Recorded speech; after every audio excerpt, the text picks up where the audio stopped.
I was so blown, right? Because like I have roadside assistance, but it would have taken an hour and a half to get there. So I was like, screw it. Like I have these Lyft codes, got to Lyft because we live across the city, right?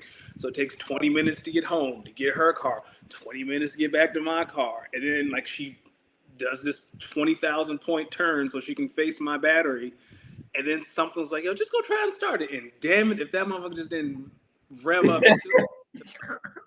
Nah, but like, talk me through the face and thoughts you made when you cranked it up and it didn't go broosh, and that thing went chugga chugga chugga. So we went to get ice cream, right? Because I was like, man, it's been a good day. I went to get some ice cream. We eat in the car. I went to start the car because we had to go to Whole Foods. Car wouldn't start. Well, Whole Foods is like 4 or 5 blocks away. So I was like, let's walk to Whole Foods. Maybe by the time we get back, the car will start. Walk to Whole Foods, do what we got to do, come back, car did not start. And I was like, shit. So, and then I did the whole roadside assistance, wouldn't get there for another hour and a half. And we were both like, by the time we do all that, like we might as well just catch a cab home and do it ourselves. And then, like I said, it starts.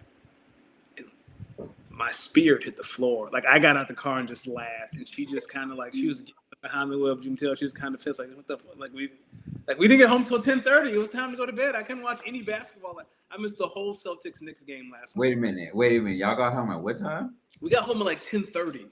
Bro, that's still early. For who?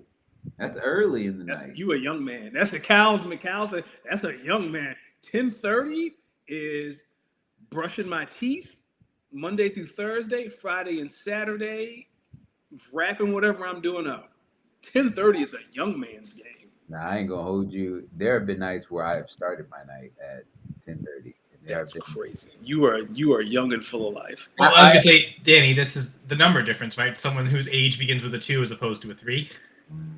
Nah, don't let him fool you, Kyle. He starts with a 3. Oh, you do? Wow. No, I don't. I turned 29 this year. Oh, see, I thought so. I don't know why I thought you were in your 30s. Oh yeah, you full of. What time do you go to bed? Trust the numbers. It's always about the numbers. Me? Yeah, D. When do you go to bed? Let me know. It depends on the night. Typically, anywhere between 12 and 1, and I probably average at least like one night a week where I don't sleep at all. Do you know the last time I saw midnight? No. New Year's Eve. Oh my god. I need to get sleep on that level, but I'd be having so many things to do, man. Like, you know what my problem is? My problem is that every day I make this checklist of like things. Jesus, what beautiful mind shit is that? And every day I try to get all these things done, and I do this every single day, literally every single day. And so I end up staying up late because I try to get all these things done, and I never get all of it done. And so, okay, that kind of gives a peek behind the mirror. Okay, that makes Kyle. When do you go to bed? I feel like you're more so closer to me, like 10:30. Probably around 11 on weeknights, maybe 11:30 if I'm pushing it. But weekends, though, I've definitely seen midnight. I mean, I probably shouldn't have done this, but the hockey was so exciting Sunday night. Yeah, Sunday night, Jets Blues went to double overtime in that game, 7 games. So that was worth staying up for, watching the whole thing. So I was a little more tired than I should have been Monday morning, but it was worth it. Tonight, I'm going to try to at least make it to halftime of Wolves Warriors. I'm gonna try to make it to halftime. Like I made it to half last night, OKC Denver, and I was like, I should really watch this game. And then the old man decided to me, he's like, man, take your ass to bed because you don't want to go to work tomorrow and someone file a grievance because you're grumpy. So I went to bed. Grumpy? Yeah, man, I gotta get rest. You think this skin is natural? No, it takes effort. It takes sleep and hydration. And a razor. And a razor. There you go. What's that? And a razor. I actually shaved last week. What are you shaving, bald man? So you know, so as a form of self-care, I learned this in therapy. Like you should do something that makes you feel good. So every other week, I go to a barber and get my beard trimmed, but I shave my head every other day. That I do at home. I'm not paying a barber to do that because that's expensive. You know how much it costs to get your head shaved from a professional barber? They gonna say I'm hating. You are about to hate. You ain't got no 5 o'clock shadow. What the hell you going in there? You know what? You gotta do it. You know what? No. See me next Tuesday when it's thick, and then you'll understand. Whoa. We listen. Sometimes when I got my head shaved for my wedding from like a professional barber with a straight razor, guess how much it cost? probably like $100. $100 in 2018. 2018 is like 120 and 130. Yeah, dog. So it was a Sunday morning, and they offered free beer because the price was so high. And he said how much it was going to cost him again. I said, yeah, pour that Blue Moon. I don't give a fuck if it's 8:30 on a Sunday morning. I need that Blue Moon right now. Shout out to 2018 weddings as well. Is that when you got married? Yeah, 2018 was a great year for love. Did you also get married in 2018? I did. What month? September. So did I. September what? 22nd. September 9th. Look at that. Mad respect. Love is beautiful. 6.5 years strong so far. Yeah, 6.5 years strong. Thank you, because math is not my strong suit. It'll be 7 in September. Good Lord. I don't know what the hell y'all talking about. Well, I don't know what you were talking about when you were talking about 2 a.m. Well, that's because, listen, you also got to think that at least once a week I DJ from like 8 to 11, which usually means I don't really get home until like midnight. Now DJ on weekends from like 9 to midnight. Usually don't get home till like 1. Jesus. Might go out afterwards. Might go out. I was thinking, you get home, you're probably wired from the show, right? So you can't just get home and immediately go to sleep. No, it's go out for, which to be fair, you're probably so wired, you may as well go out, right? As opposed to stay at home and struggle to sleep. So I kind of understand that actually. Yeah, it's like a let me down drink I'd be going to get. Just like hit a bar, just sit down, take a deep breath. But what's still open at that time, right? Like I know where you are. Like I feel like it's like mad dive bars, they can still be open. Then the dive bars stay open until like 2:30, maybe 3. Most of the like cocktail bars stay open until like 2. There are some strip clubs that stay open all night. I don't go to those spots. But you just know about them. Okay. yeah, because you walk past them and get to the bar. There's strip clubs pretty much everywhere here, so you're gonna see the ones that don't go. Hey, man, they're really on every corner. Strip clubs are a scam. You've been here before. You act like you've literally been here before. I was in the house when the strip clubs opened up. This is the highest strip club per capita in the country. I can believe that. The strip clubs are a scam. I'll never go to a strip club ever again. Listen, your uncle told you something, didn't he? Yeah, we talked about it last week. I feel like he's referenced that like several times over the course of this podcast history, which is great. It's a lengthy history, lots of episodes. You guys did a great job.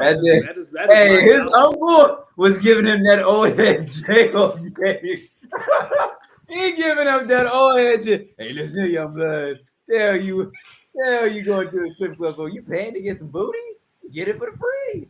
Hey man, that is my gospel. Anti-strip club rhetoric. Anything else we need to? What other? Can we get him on the show so we can? No, you don't want him on the show. I need his 10 commandments of things not to do because we might. If he came on the show, Jeff would just say, "All right, guys, that's it." He come on the show. Let me ask you something. Your uncle's 10 commandments or Biggie's 10 crack commandments? I'm sure there's some overlap between the two. Now we don't talk enough, but the old heads, when the old heads really get when you ask like an old head, like someone born in between like 60 to maybe early 90s about what they think about the current state of the world, you just realize, we can't put your views in front of other people. Which is crazy, right? Because most of them live through the end part of segregation. Like, dog, are you telling me right now is segregation? Yeah, they start talking. They'd be like, man, you see this bullshit that be going on, man? On the TV, they got a couple where the man is dating another man, and they got a kid. How the hell that work? And you like, what are you talking about? That hard. They be one sentence away from saying they miss Jim Crow. Like, what are you talking about? You know what I miss? You know, there's back there at the time when the white people would do their thing, we would do our thing. They wouldn't bother us, we wouldn't bother them. And you'd be like, well, what do you mean by that? Like, when did they sit in the front door of those establishments? Just shut the hell up. You know that. You know that. You know that. Sinners is their favorite movie ever. Did you go see that yet? I did go see it. Cal, have you seen Sinners yet? I haven't been to a movie theater, I think, since Avengers Endgame. That is watch impressive. it twice, but I can rant about that later. It's not... That is impressive. Listen. Yeah, I don't know. Just once we got out of the rhythm of seeing movies in theaters, it kind of just became, man, I'm paying so much for these streaming services. I don't really want to go to a movie theater. Okay, that's little 13 never heard, because all Sinners is going to show you is that when the white person comes to knocking, don't dance. That is not the theme of the movie. That's what I got. I'm sure it'll be on a streaming platform eventually. I'll watch it. It'll be on Max in a couple minutes. But hey, with Crave in Canada, we get all the HBO stuff. So really, okay. So you don't have to pay $15 a month for Max? I don't. Yeah, no. Crave is less than that. It's you can pay $10 a month. You guys haven't made it in Canada. I need to go to Canada. Of course, Bam saw Sinners. You know, Bam was in there on his pro. Bam was in there. He loved a good swirl. Bam was in that joint. I know someone else who watched it too. That I know you guys love to make fun of. Hey, Rojo?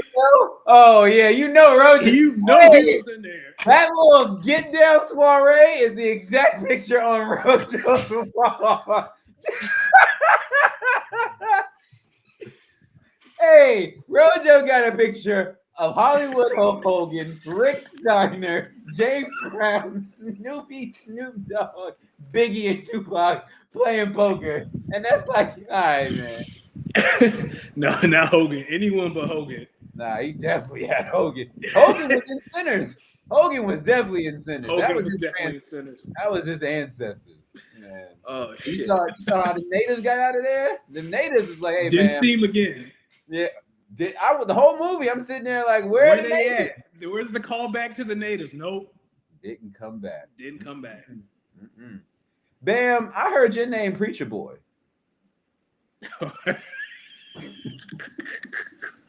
Hey, yo. All right, that's the only thing I'm going to say. Preacher Boy kind of wild because he in the function trying to get his munch on with a little twang on it. Crazy. Like, you got it. No, it's the 30s. Straight to horny jail. Like, that is fresh off the cotton fields, and that's where you going? Like, and that is not hyperbole. Fresh off the cotton field. Like, that's not insane. And Kyle, they had the cotton picking like technique in there too. Like, that was the most offensive scene in that movie. What you mean? What? That scene you were just referencing, the twang scene, that was the most offensive scene in the movie. Well, I've been living old enough to see a bunch of freaks. And ladies and gentlemen, welcome to episode 182 of Speak On It. And you already know, when you see this Nas fade, you can only be one brother, the good brother, Los D Mix, as usual, joined every Tuesday by the smoothest bald head on the East Coast, Mr. Danny Ocean. And because we're going to be talking a little bit of rookie draft, we also got our guy, Kyle. Yeah, I actually got the fresh cut today too. There we go, Kyle. EA the second, Patrick Villa. I'm not laughing at Kyle, ladies and gentlemen. We have Bam. We not reading that freaky ass shit up in here. Hell no. Yeah. Hey, that's your family. It must run in your family. Ladies and gentlemen, we have a lot to talk about today. We got the NBA playoffs in full effect. We got the NHL playoffs. We got the NFL draft out a few weeks ago. We weren't able to discuss it, but we also had our fantasy rookie draft, which I assume a lot of people had last week. So we have Kyle here to help us really kind of break down some of this rookie draft and how each of us fared in our respective drafts. But it is basketball season. The NBA playoffs have taken off. Let's start there. Let's start in the East. Our semifinal matchups are set. We have the Cavs versus the Pacers, who are playing game 2 right now, with the Cavs being up what looks like 14. They're up 38-24 with about 8 minutes left in the second. The Pacers are up in the series, though, 1-0. Danny, Kyle, I don't know who wants to go first, but give me some thoughts on game 1, what you saw from the Pacers as they handled Cleveland pretty much wire to wire in game 1. Different story in game 2, as I think Cleveland has some investments. What were your thoughts on game 1 as the Pacers are able to steal home court advantage? Kyle, you're our esteemed guest. Go for it. Okay, I actually did watch some of the game because it started. It's funny I love how the NBA has no qualms about we're starting round 1 before round 2 before round 1's even done. Like that Pacers Cavs game was before game 7 and Rockets Warriors. So it's always funny. The NHL kind of refuses, but they will start the next day. Like that Sunday night, it was the final game of round 1, and then sure enough, Monday night, round 2 begins. But they do like to make that distinction of they just want it to be officially done before the next round begins. I think part of it is like basketball is a pretty physical sport, but not to the level of hockey. So the idea of the grind of a playoffs is you really do want to reward the teams that win a series quickly, give them more rest, let their players get healthier for the 2 months that ensue. Assuming you go all the way, you want to be as rested as possible. Whereas the NBA, it seems like as soon as maybe you bank the rest later on, but as soon as you've done your match, let's as quickly as we can get to that second round, get to that third round. Then there's maybe you might get a rest advantage for the finals is what they kind of assume, it seems. But yeah, so I actually got to watch some of that game, especially to start. And the game later that night, seeing former Raptors do really well, and I mean Van Vliet's team did win, but then seeing Siakam play so well for the Pacers, it's a little bittersweet, but also a reminder of, man, we had that, we won a title, and that was fun to a certain extent. I felt like it's not Jarrett Allen, the center for the Cavs. It seemed like, because I remember that Raptors run, one of the things that the Raptors did really well in the third round against the Bucks, not the first 2 games, they got crushed. They won 4 straight because Siakam and Leonard really found ways to the 2 of them will semi double team Giannis. Like, we're not going to fully commit to that, but they played it really smart to where they can may not make it look like a double team, but then close in really quickly. And they built their whole defensive strategy around those 2 being able to neutralize Giannis, and it worked. It seemed like the Pacers did a little bit of that with Allen, with Siakam doing that. And then also noticed the Clippers kind of did that against the Nuggets, or at least tried to. It didn't work as successfully. Jokic is something else, though. So I maybe not too surprised that the Pacers, I mentioned Siakam. Really, Halliburton is the star there, but they could they could upset the Cavs suddenly. Like, it's not it certainly is a series, and it's probably going to be. You're right about that. You take home court advantage. It's great, but yeah, it's just a reminder of how great Siakam is. It was great to see from a Raptors fan. I'll try and think of the positive aspects of the good memories of him, and still see him. The Raptors will be back soon enough. I really agree with your point on Siakam. I think his ability. It's funny that when you think of, and again, you might know this as your time as a Mavs fan. When you think about Rick Carlisle teams, you don't think a lot about their defense and what they're known for defensively. Yet, and I think that kind of in history has kind of taken away of the abilities of what Pascal Siakam can do. I think to what Kyle's point is, he's a very long, athletic, wing, and so out there. I mean, yeah, he's maybe not like an Evan Mobley or Jared Allen, but he can hold his own defensively. And I think they had a really good plan of just using, pace, using transition, open threes, running the corners. Just even when the Cavs are going like 7-0 runs, 8-0 runs, and then all the Pacers would do is just get like a quick 5-0 spurt just off of transition, missed baskets, even not getting back on defense. I do think that pace is what the Pacers are going to need, not only to win games like game 1, but to win, back in Indianapolis. We're going to have the crowd with you. I don't expect. Be honest with you, I don't expect the Pacers to. If they do, I mean, it's going to be really, really spooky when you think about game 3. I expect the Cavs to win this game 2, I actually have the Cavs in 6. Okay. Just I do believe the Cavs are the better team here. But I will say, if these injuries to Evan Mobley, to what's my name, Darius Garland, and there's one more dude that's hurt. It's just I'm forgetting off the top of my head. If those injuries are a little bit more serious than we thought, DeAndre Hunter. DeAndre Hunter, yeah, that's what it was. DeAndre Hunter. If those injuries are a little bit more serious than we thought, it might be trouble for the Cavs. But as of right now, I think they're just got to get used to the pace in which the Pacers play. I mean, the Pacers were one of the only teams to beat the Cavs multiple times this year, so them winning game 1 wasn't too surprising. But we will see as we get to game 2. I mean, through game 2 and head to game 3, which should be Thursday or Friday in Indiana. Danny, what you think? I agree with everything you guys said. I do have a question. If the Pacers make it back to the Eastern Conference Finals for the second year in a row, what kind of conversations do we need to have about Tyrese Halliburton? Because I don't feel like we talk about Halliburton in the same breath as about Well, Donovan his Mitchell. voted him most overrated player in the league, or That's whatever. what I'm saying, right? Like people think for the most part, he's overrated. He was an Olympian, even though he really didn't get to play. Like, I think he's probably like a third-tier superstar. Like, what conversations do we need to have if he reaches the Eastern Conference Finals more than Joel Embiid twice? Twice as many times as Embiid. Embiid's never seen the conference finals, and we talk about Embiid when healthy.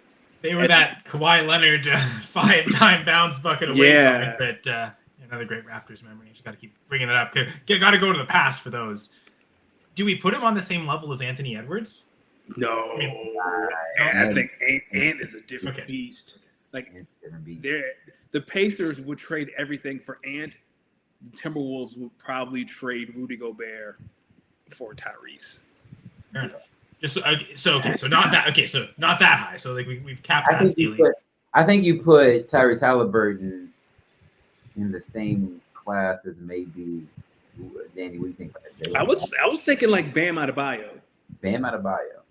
So I'm thinking he and Bam are like kind of on the same plane. Like, great to have on your team. Prefer not him be the number one, but if he is, you can make the playoffs. You can make. And if the ball bounces right, you could be in the Eastern Conference Finals. So the thing about Tyrese Halliburton is you always know he's going to make the right plays because he's always near the top of the league in terms of assist to turnover ratio. Right. And when you're at the top of the league in assist to turnover ratio, that means no matter what, you're setting up your people to score and you're not turning the ball over. I think that's a winning formula. But at the same time, whenever you're going into a series, it'll be rare that he's the best player on the floor. He don't need to be the best player. He just needs to be able to.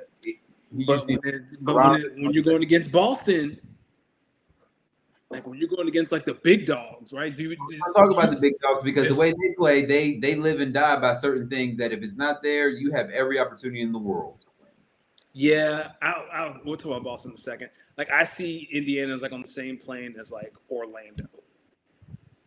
Nah, Orlando doesn't shoot enough threes, shoot or make enough threes. That's true. They live on defense. Yeah, it's funny because one of the few basically last year I just watched the finals. One of the few basketball games I remember watching the playoffs was Orlando-Cleveland Game 7 in the first round because that was the only Game 7 that I remember.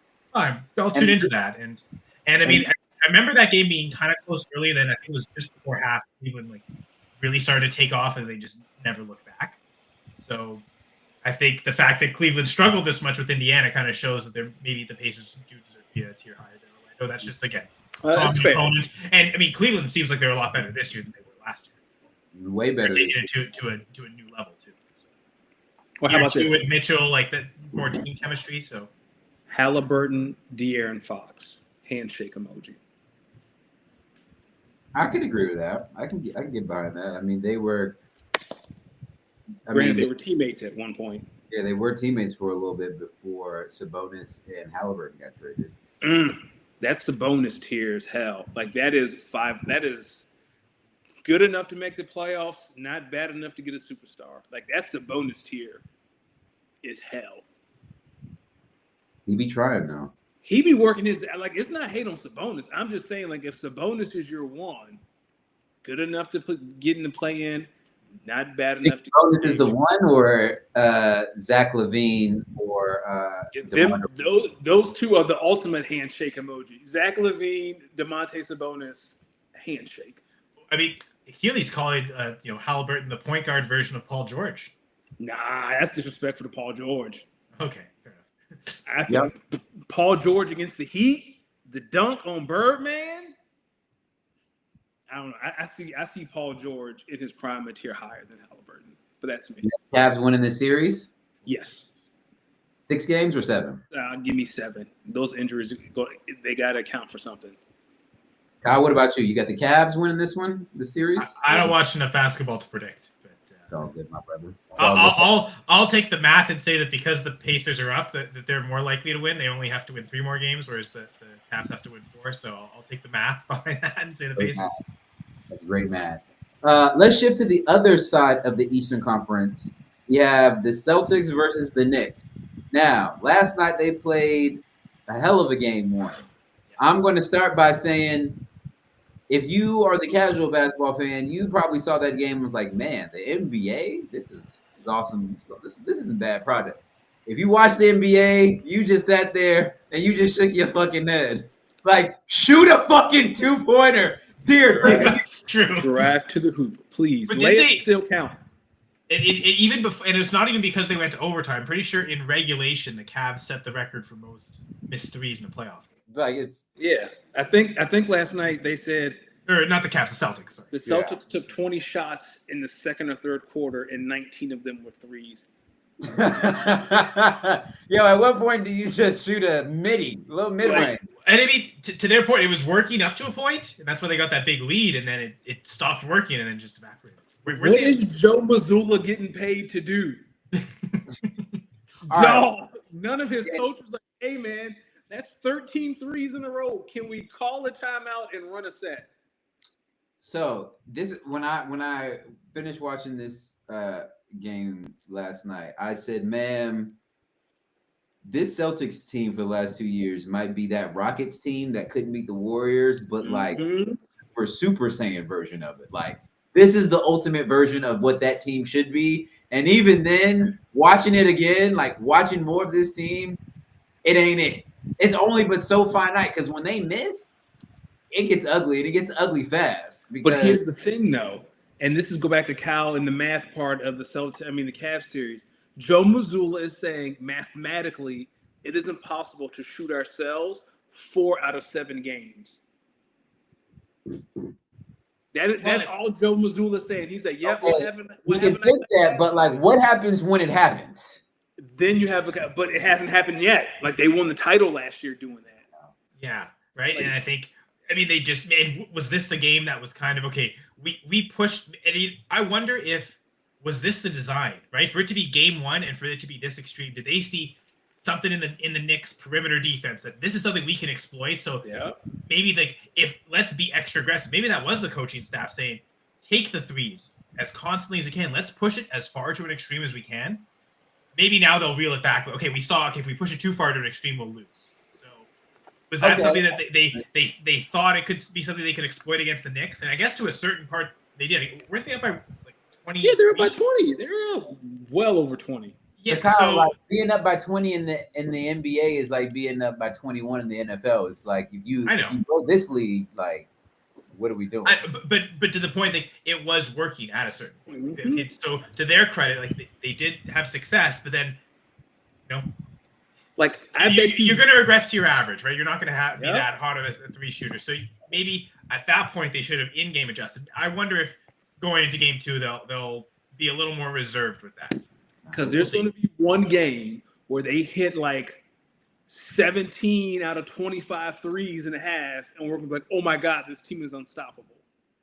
Are they worried about Karl Anthony Towns? Like, just like defensively, like, are they worried about him so much in the paint that we feel like we have to just make all these threes? Or you don't be wanting to bang in the low, you don't be wanting to bang in the post. Okay.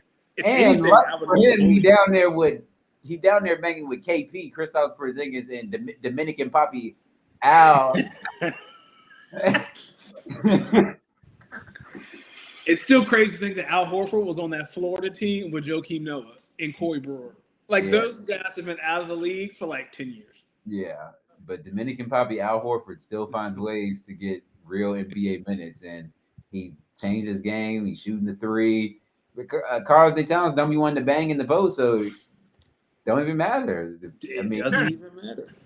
So again, we'll see how. I guess this will be a big game for Missoula then, right? Like, how do you adjust after this loss? And if they don't, maybe that's where the questions start to come in. Let's maybe get they are the defending champs to a certain extent. Let's give them the 1 game grace. But I was just thinking, what are the odds that they repeat?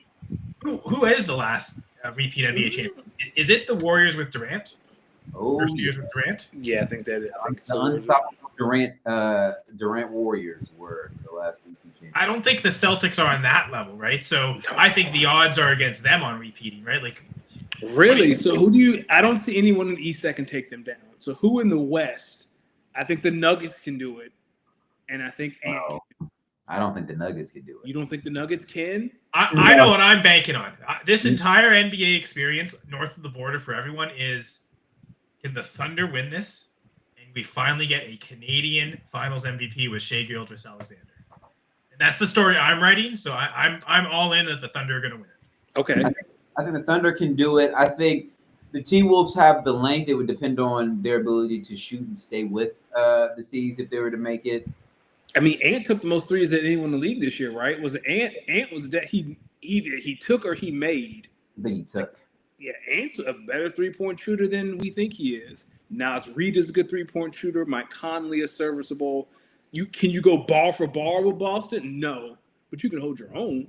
I think the Warriors just might get ran out the building if they go. Yeah, the Warriors, they're cooked. There's a reason they were celebrating that Game 7 win over Houston. They know what's on the horizon tonight. Yeah, And get to slay another legend. He Randy Orton.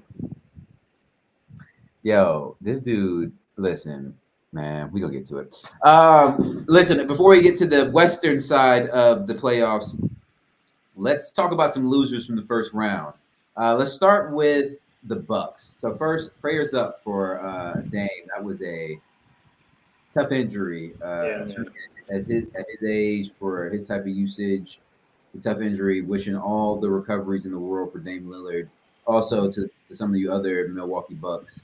I saw y'all walk past that man laying on while he sat on the ground. Took a few pins for somebody, helped him up. Y'all fucked up, boy. And because of that, I just know Giannis is asking for a trade. It's over. Championship with over the Bucks. Oh my God.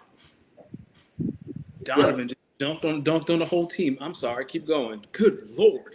Yo, it's just Mitchell? Yeah, Donovan Mitchell just yammed on somebody. Okay. So call the foul. Give me the replay. Thank you. Hold on 1 second. I know no one else. Everyone's on the audio adventure. Well, even those people watching can't actually see what you're watching. So Yeah, so it's look at this.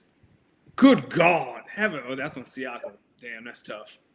That's what happened. all the Siakam praise. Oh man, that's great what timing. happens. Great comments, Kyle. You get yammed on every once in a while. now, why Siakam go up and try to? I mean, Donovan's a No, good you guard. guys definitely know ball better than me because there was tons of reasons. Like D mentioned a bunch of reasons why he thinks like the Timberwolves could win the title. All I said was there's a Canadian on the Thunder, so they're going to win. That was my whole reason. Listen, I've heard people cheer for teams for worse reasons. Right. Oh my sure, God. but as the objective reason is why. Oh my gosh, do you see the way Jason Tatum look in that uniform? Oh my gosh, I just got that shirt on. That's how they All right, You're like, all right, cool, good. Danny, Knicks or Celtics in this series? I got C's in 5. I don't believe the Celtics will lose another game in this series. I'll take Celtics in 7. This Knicks team they're just going to fight. Like if last night taught you anything is a Tom Thibodeau team is going to fight until they can't anymore. Okay, if last night told me anything is, bank on Jalen Brunson getting 30 and bank on a random other Nick that might get 15, but outside of that, nobody. They've already stolen home court advantage. They've already got their one in Boston. It will be stolen back tomorrow. It will. No, they'll be. I mean, they have to be stealing back in game 3. Yeah, they got to get to game 3. Oh, well, But all the pressure's on Boston tomorrow. All like Nick, if the Knicks lose by 30, who cares? But if they win, oh buddy, I imagine just to the earlier conversation, Brunson, would you also consider him a tier above Halliburton? Oh, a couple tiers above Halliburton. Okay. Oh, you know it's not over.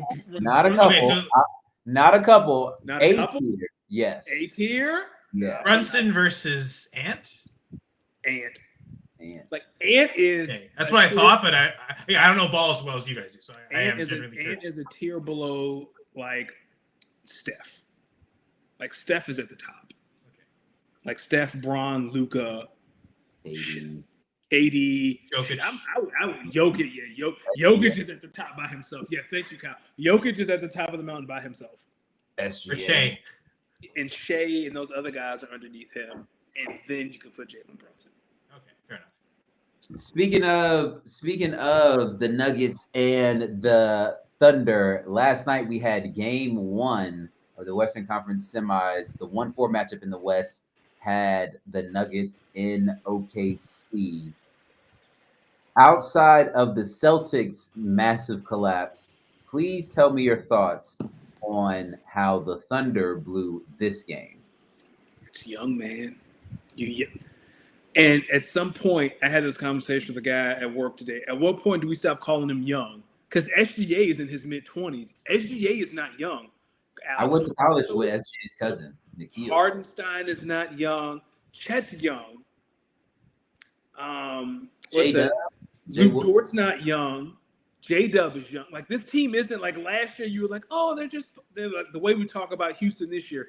Oh, they're just pups having some fun. Like, nah, this Thunder team they're not old, but they're not babies. So if they lose, it's like, I think it's time to have I don't think it's time. Like, we'll have some real conversations about like the Thunder, because I feel like right now they're just getting this benefit that they're young. Like, Chet's the only young guy on that. I mean, they have youth, but like their best player is 26. I mean, I'm with you on like, yeah, they have youth in the NBA, but like what happened yesterday is like simple basketball, like situational basketball. You're up, they're up 2 or 3, and all like let them inbound the ball, take some time off the clock, and then foul. They fouled immediately. Yeah. Then, not to mention Chet missing easy putbacks, easy bunnies, gets to the line, misses the free throw to go up 3. That was the big mistake. You missed the free throw to go up 3 to then guarantee that they have to take a 3 to tie, not to win. Then y'all don't get back on defense in transition. You let Russell Westbrook drive the ball up the court for Aaron Gordon to shoot the 3. Listen to the names I'm saying, dog. This is like put a body on a body at this point. Here's the thing, though. If Aaron Gordon wasn't even in the game. If Aaron Gordon hits a 3 to beat me, I just got to count. I just got to charge that to the game. Like, it's not like Jamal Murray hitting a 3 or someone who can shoot. If Aaron Gordon hit a 3 to beat me, hey, man, it won't my night.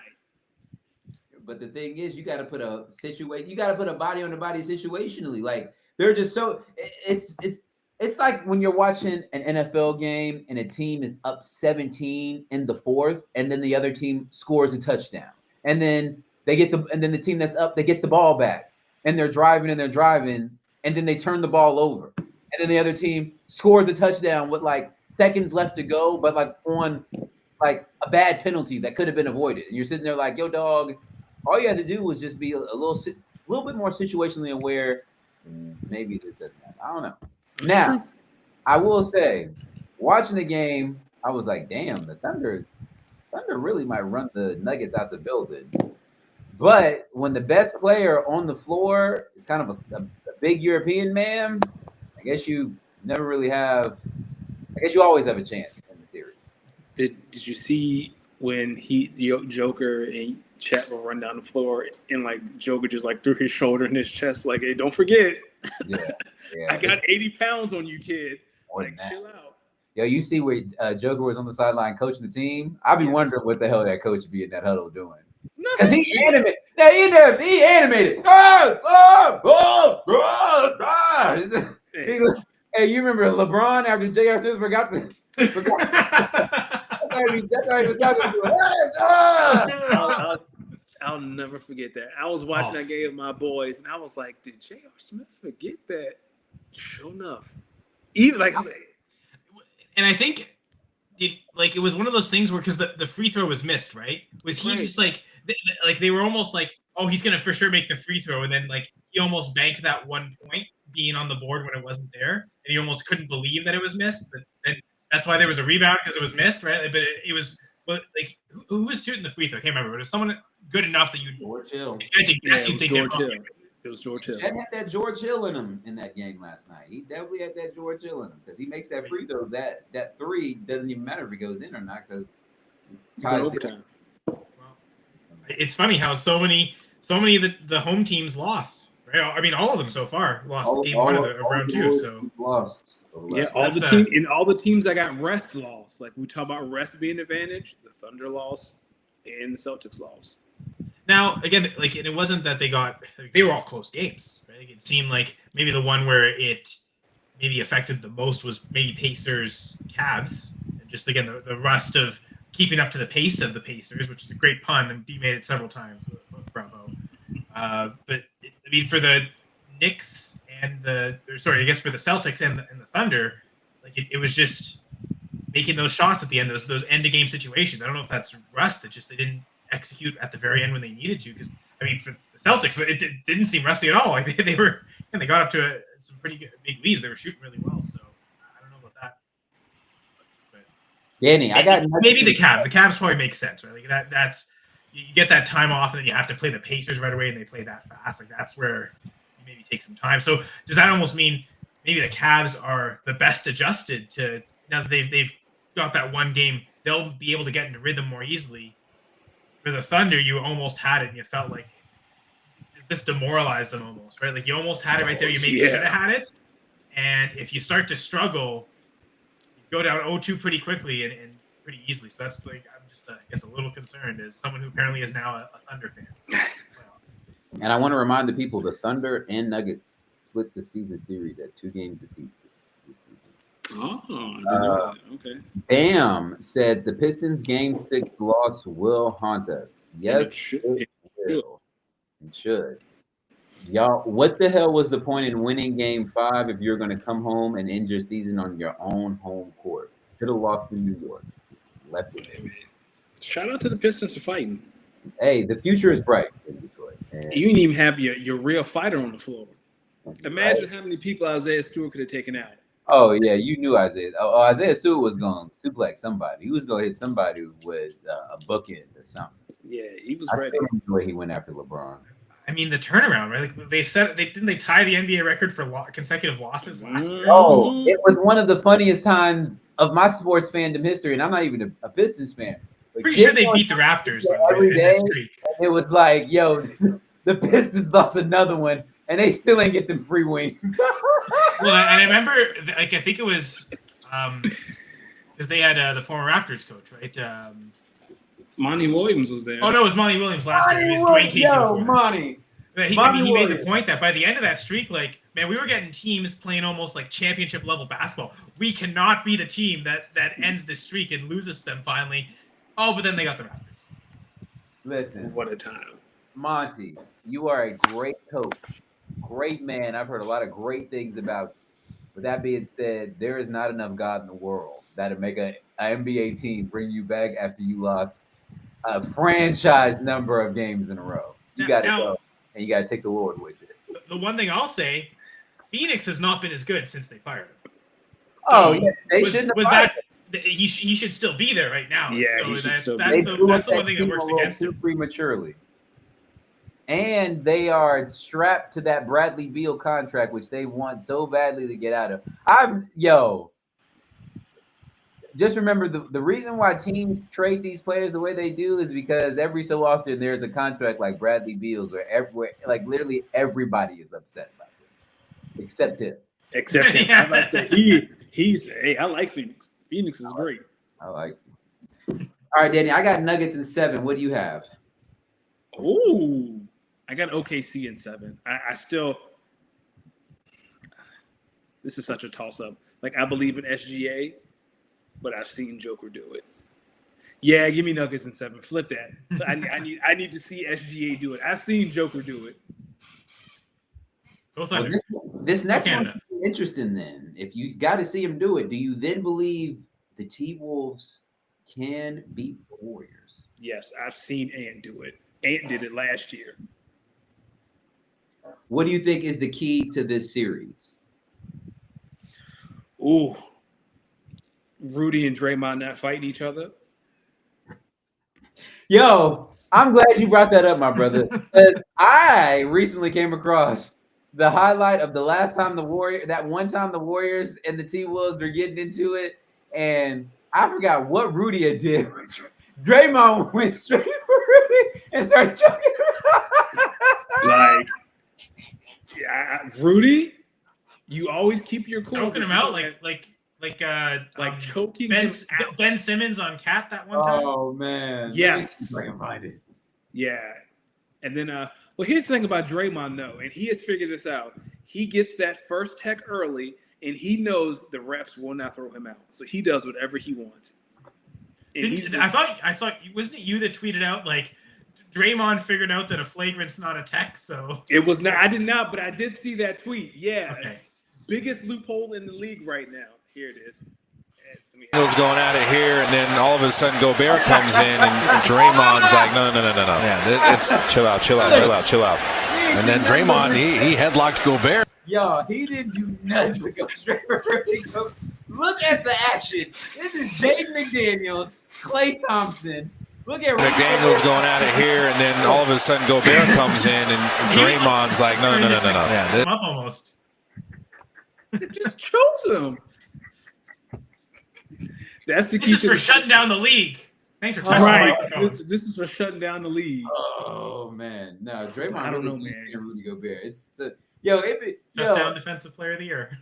It is so random, some of the beef that some NBA players have, because it's like, yo, I would not have suspected you don't like this person, but okay. I feel like everyone hates Rudy Gobert, and I understand because he seems like a guy that he seems like a nice guy, but you wouldn't like him. But yeah, like everyone hates like Rudy Gobert. LeBron beat his ass. Say what? Remember that it was either game 5 or game 4. LeBron almost. Yeah, that's what I'm saying. Like Rudy's not a dirty player. He's not out here saying bad stuff about people, but everybody want to fight him. It's something about Rudy, man. I just want to punch him in the face. It's because he's French. I don't think it's that. Yeah, I think it's because he's French. Because Nick Batum is French, and Nick Batum has been in the league as long as I've been alive, and everybody loves Nick Batum. Yeah, but Nick Batum could also pass for Nicron Batum. Patty Mills, everybody. I ain't never heard no one try to choke Patty. Everyone like Tony Parker. He's Australian. Tony Parker was a dirty Mac. That's how people wanted to choke him out. Yeah, but that's why they was also smushing his wife. So I guess it's easy. Wemby, ain't nobody trying. You can't choke Wemby out. You got to climb a ladder. But still, like no one's going after Wemby. Yo, I couldn't. All right, honest. If someone wanted to really give Victor Wembanyama the hands, you better have a pistol. No, I think you could probably. He got too much length, man. Like he could just jab you. And if the person's fast enough, can you just do the thing where he puts his palm on your head and you can't move forward? 100% he could do that. Yeah. But what if someone? But y'all act like Victor Wembanyama is the strongest person ever. I think he is stronger than he looks. He's going way stronger than me, so I have nothing. Who would you put and give a decent shot against Wemby? It got to be someone who can take a punch or two and not I would put Jimmy Butler against Wemby because Jimmy would win off of will alone. Yeah, Jimmy's pretty wild. Listen, Victor Wembanyama don't want no part of Aaron Donald one-on-one. Those are two different sports. I don't know that anyone wants to. I'm saying no one in the league. You'd have to be pretty stupid. Victor Wembanyama in the club and Aaron Donald walk in, he ain't gonna be doing all that French shit. I'm talking about hoopers. What do you mean French? Remember what happened to the man who was in the club talking that shit to Aaron Donald? Aaron Donald sent a bottle his way. That's no one in the NBA wants to fight Aaron Donald except that dude in Indiana, James Johnson. Like he the only person who would fight him. I think Isaiah Stewart might want a piece. I imagine most NFL players wouldn't want to fight Aaron Donald. Bobby Portis. I think Bobby Portis would fight Aaron Donald. Bobby Portis or Antonio Brown, one-on-one. Oh, Bobby Portis would wax AD. Are you kidding? Bobby Portis sent Mirotic back to his home country with a broken jaw. Like, Mirotic was supposed to lead that Bulls team, and Bobby Portis broke his jaw, and he was like, I'm going home. Fuck this. Like, I'm going home. Fuck you guys. And It's he like went Geno home. Smith with the Jets. Yeah, like, poor Geno. His whole career was wrecked. But nah, give me Bobby Portis. Hey, remind me of the Geno Smith in the jaw thing. One of his teammates, I guess, like Geno owed the teammate money or something. So one day in the locker room, he just punched him in the face, broke his jaw. During got training cut, camp. and then it was during training camp, or close to preseason, and then Fitzpatrick took over, and then Brandon Marshall, Eric Decker, Fitzpatrick was insane, and then that was the end of Geno. Yeah. Right. As soon as Fitzpatrick came in and did that, it was like, okay, Geno's been holding us back these years. Fitzpatrick still didn't get the playoffs, but he at least did that. And the thing is, it was like the fourth string linebacker. Oh yeah, it was some random player I've never heard. It was just some random dude who Ike something. I remember. I think his name was Ike, but I can't even remember his name. But yeah, I'd never heard of him before. He got released. I don't think he ever got picked up again. Like that was the end of his career. It was such a stupid decision on his part.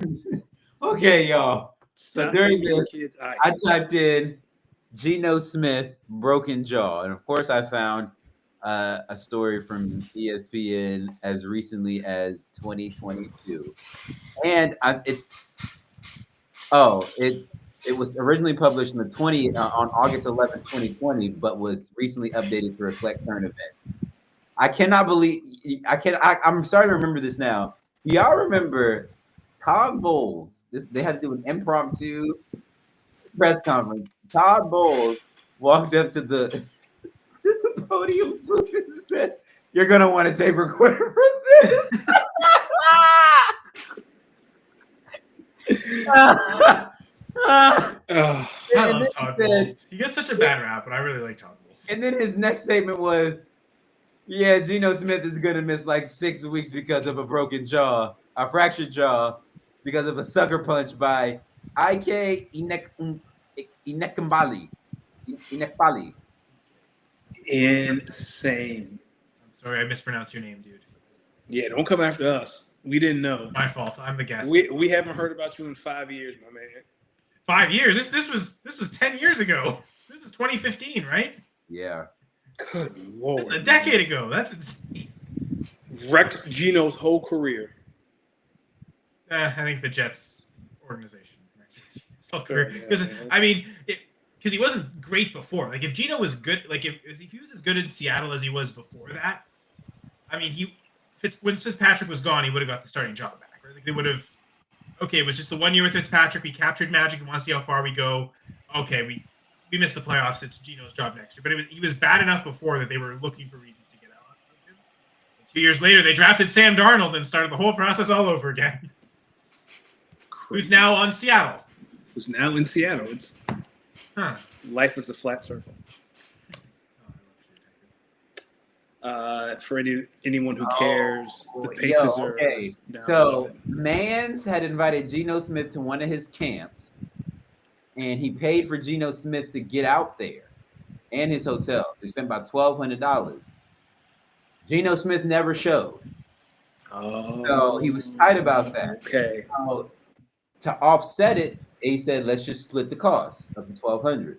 So Geno owed him $600, and every time he would ask Geno for the money, he ain't respond. He just blew it off. Oh, okay. He ain't want to give him the $6. The way it was presented, it sounded like they were gambling, poker game, whatever. Yeah, and, I thought Austin didn't pay up, right? But yeah, I feel like it's not justified to sucker punch, but I understand where the punch came from.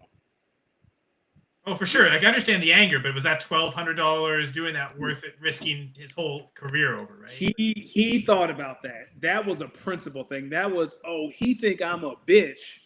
He hit him with a uppercut cross to the jaw. Yeah. You don't organically come out in that combination. That was premeditated.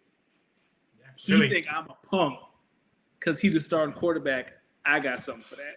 100%. He's not the starting quarterback anymore. I'm a wreck it. And you know he probably did? He probably looked at a teammate and was like, watch this. And then went over and wrecked Geno.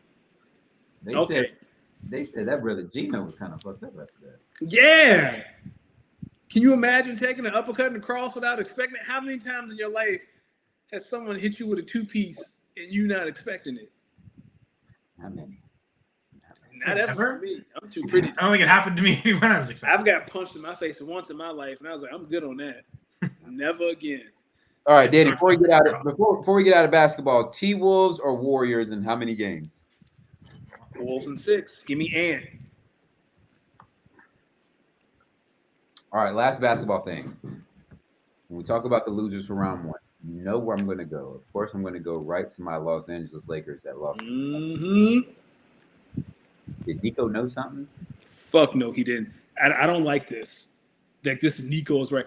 Nico was dead wrong, but he had a point. Like, I don't think it was a secret that Luka is usually out of shape and doesn't play defense. But you know what else is true? He led you to the finals last year on one leg.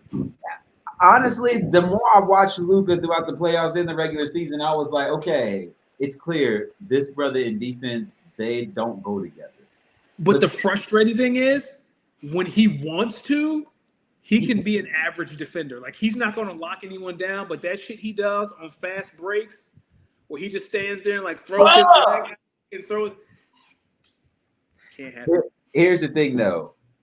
He does so much on a basketball court that if his one Achilles heel is he don't play defense, look, we just got to get some PJ Tucker type beats. That's it. That's all you got to do. You got to get some people who do know how to play. Only there was a roster constructed in the NBA for Luka's skill set, maybe he could win. If only that existed.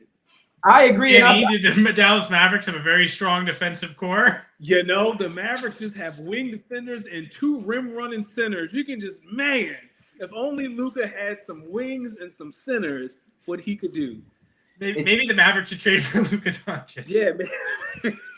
You know what's crazy? The whole time I was watching the T-Wolves series, I was like, yo, sorry, Danny. Davis type beat. Like, I was like, yo, if we had an Anthony Davis type player on our team, I feel like imagine maybe the Lakers should trade. Maybe the Lakers should call Nico and trade for Anthony Davis. And then I'm like, all right, you know what? It's clear that the Lakers lost because that's how I know this trade was so abnormally out the blue that when you watch both teams, you literally say, yo, I think this team just needs the player they traded away.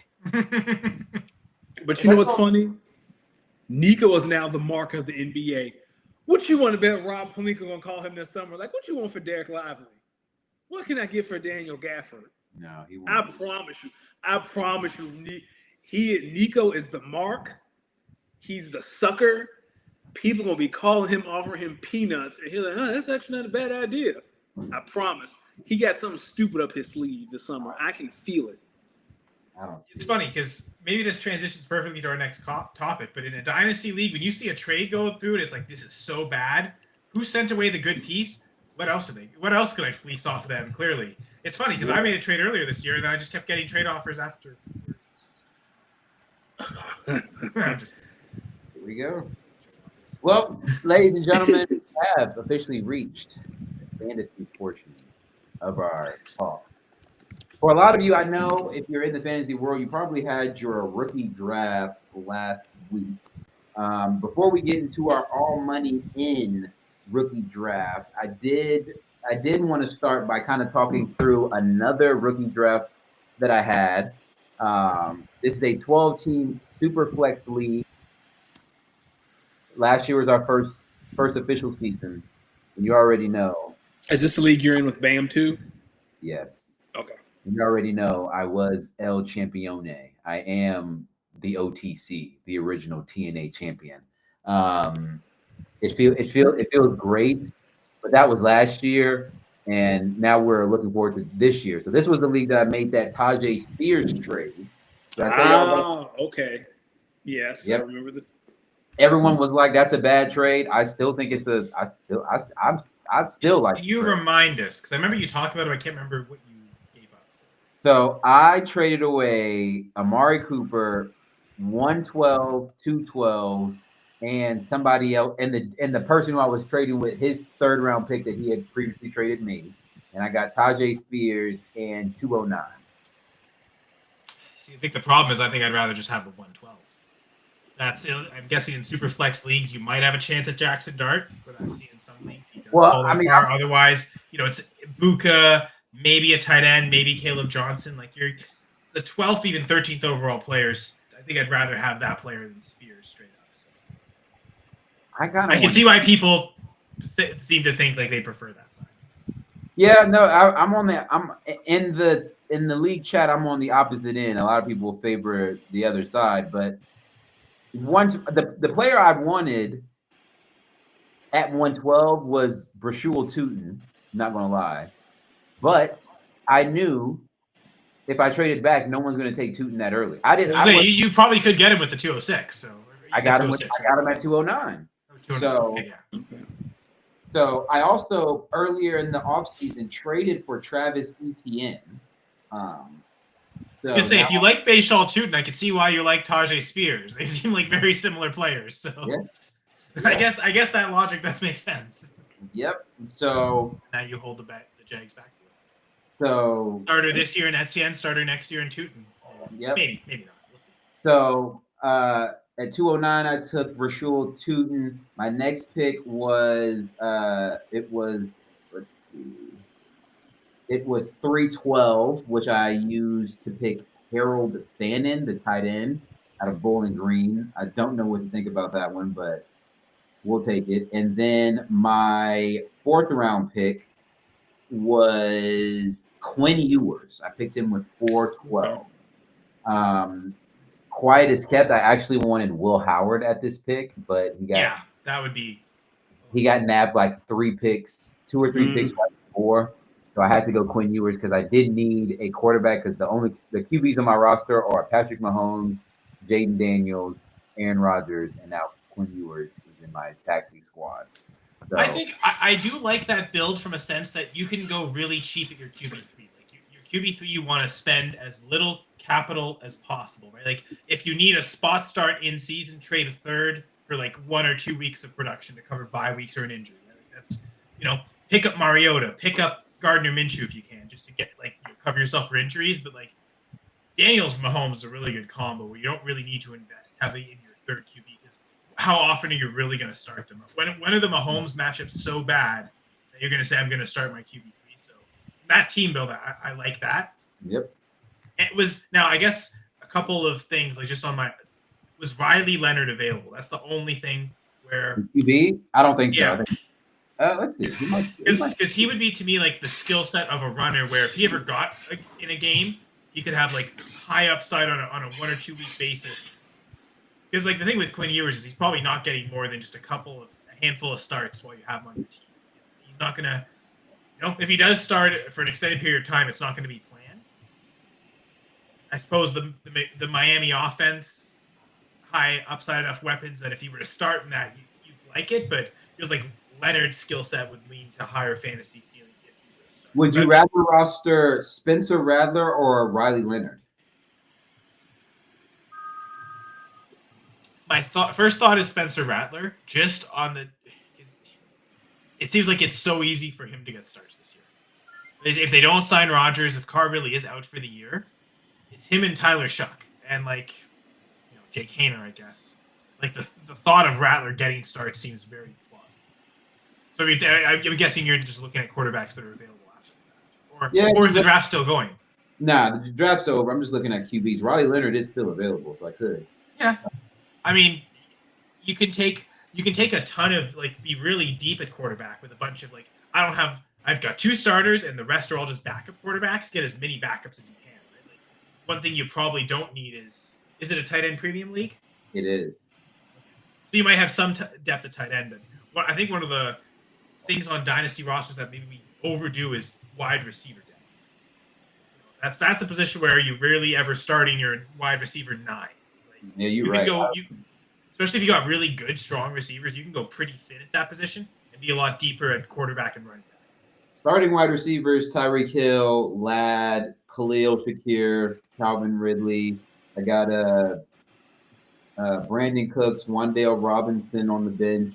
Then in waivers, I picked up Jalen Lane, Dante Thornton, Savion Williams, which I'm actually really big on Savion Williams, and that's just not the homer in me. I'm really big on Savion Williams. I think he's going to be really good at Green Bay.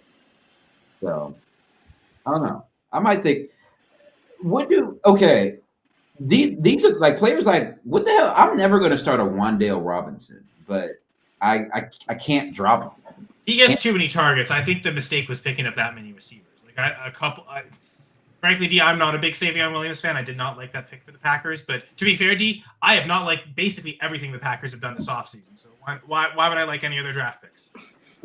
and I know for fantasy, like they've already started talking about him like, oh, we might get him some like designed running back packages out of the backfield. Like, man, they're going to struggle he's going to struggle so much as a receiver compared to everyone else that they're just like they're trying to find ways to just justify taking him now. It seems like almost he can do this random thing. Like he seems like such a non-fantasy valuable. I mean, who were the other two receivers you picked up? Because at least he was a third rounder. The other two, Dante Thornton from the Raiders and Jalen Lane for the Commanders. Since I have Jaden Daniels.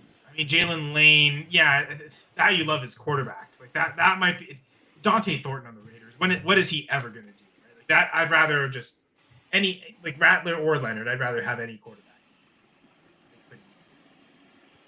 I know you just picked him up, but I drop him back again. Sabotage drop.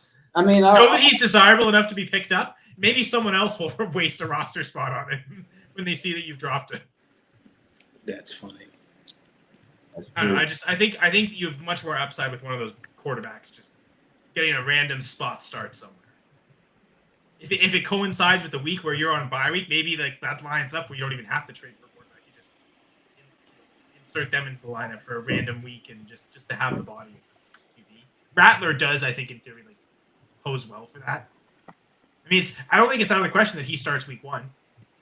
Achilles said, "I got robbed." I'm gonna be honest with you. Fuck them picks. Fuck them. I don't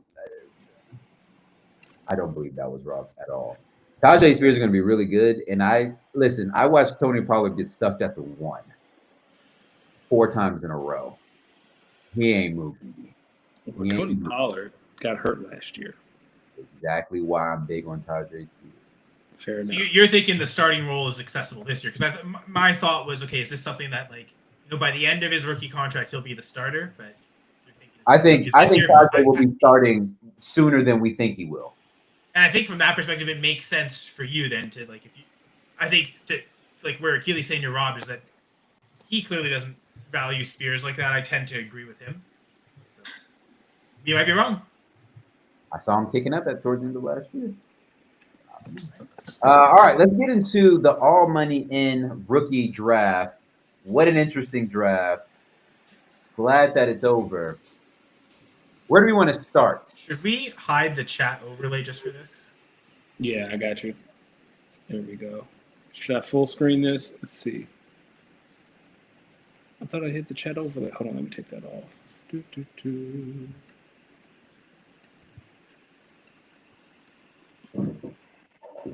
we go. Is that better? Yeah, it's great, I think.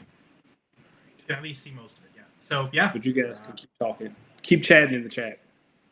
Let's talk about it. Where we want to start at? Let's start with Dan. Talk to me about your draft picks at 102. Yeah, so I tried to act like I was going to trade 102. I wasn't. Let's talk about what I was thinking about this draft. So the goal for this draft was my running back room needed to get younger. I needed to address quarterback with Superflex coming down the pipe next year. And I wanted to fortify my tight end room because Dalton Kincaid has underperformed. Like that was the thought. 1, 2, 3, running back, quarterback for next year. And then, if I could get a tight end who I think would be serviceable since now it's a premium, like grab a tight end. So that's kind of where my head was. Hampton was always going to be 102. I was bullshitting when I was telling y'all number 2 was for sale. It definitely was not for sale unless someone wanted to give me Jamar Chase or Justin Jefferson, which wasn't happening. So beautiful. Ibuka, I did not expect him to be there. Like some of the mock drafts I did, that run of receivers, like you see that run, like I had Ibuka, and then it was Burton, Golden, Trey Harris. I had kind of talked myself into Trey Harris. That 202 was the hardest pick for me this entire draft because I really wanted Trey Harris, but Ibuka was there. And like I had my pick. I knew I wasn't going to get T-Mac. I knew I wasn't going to get Travis Hunter, so I was going to get I didn't think I was going to get my pick of that second tier of receivers.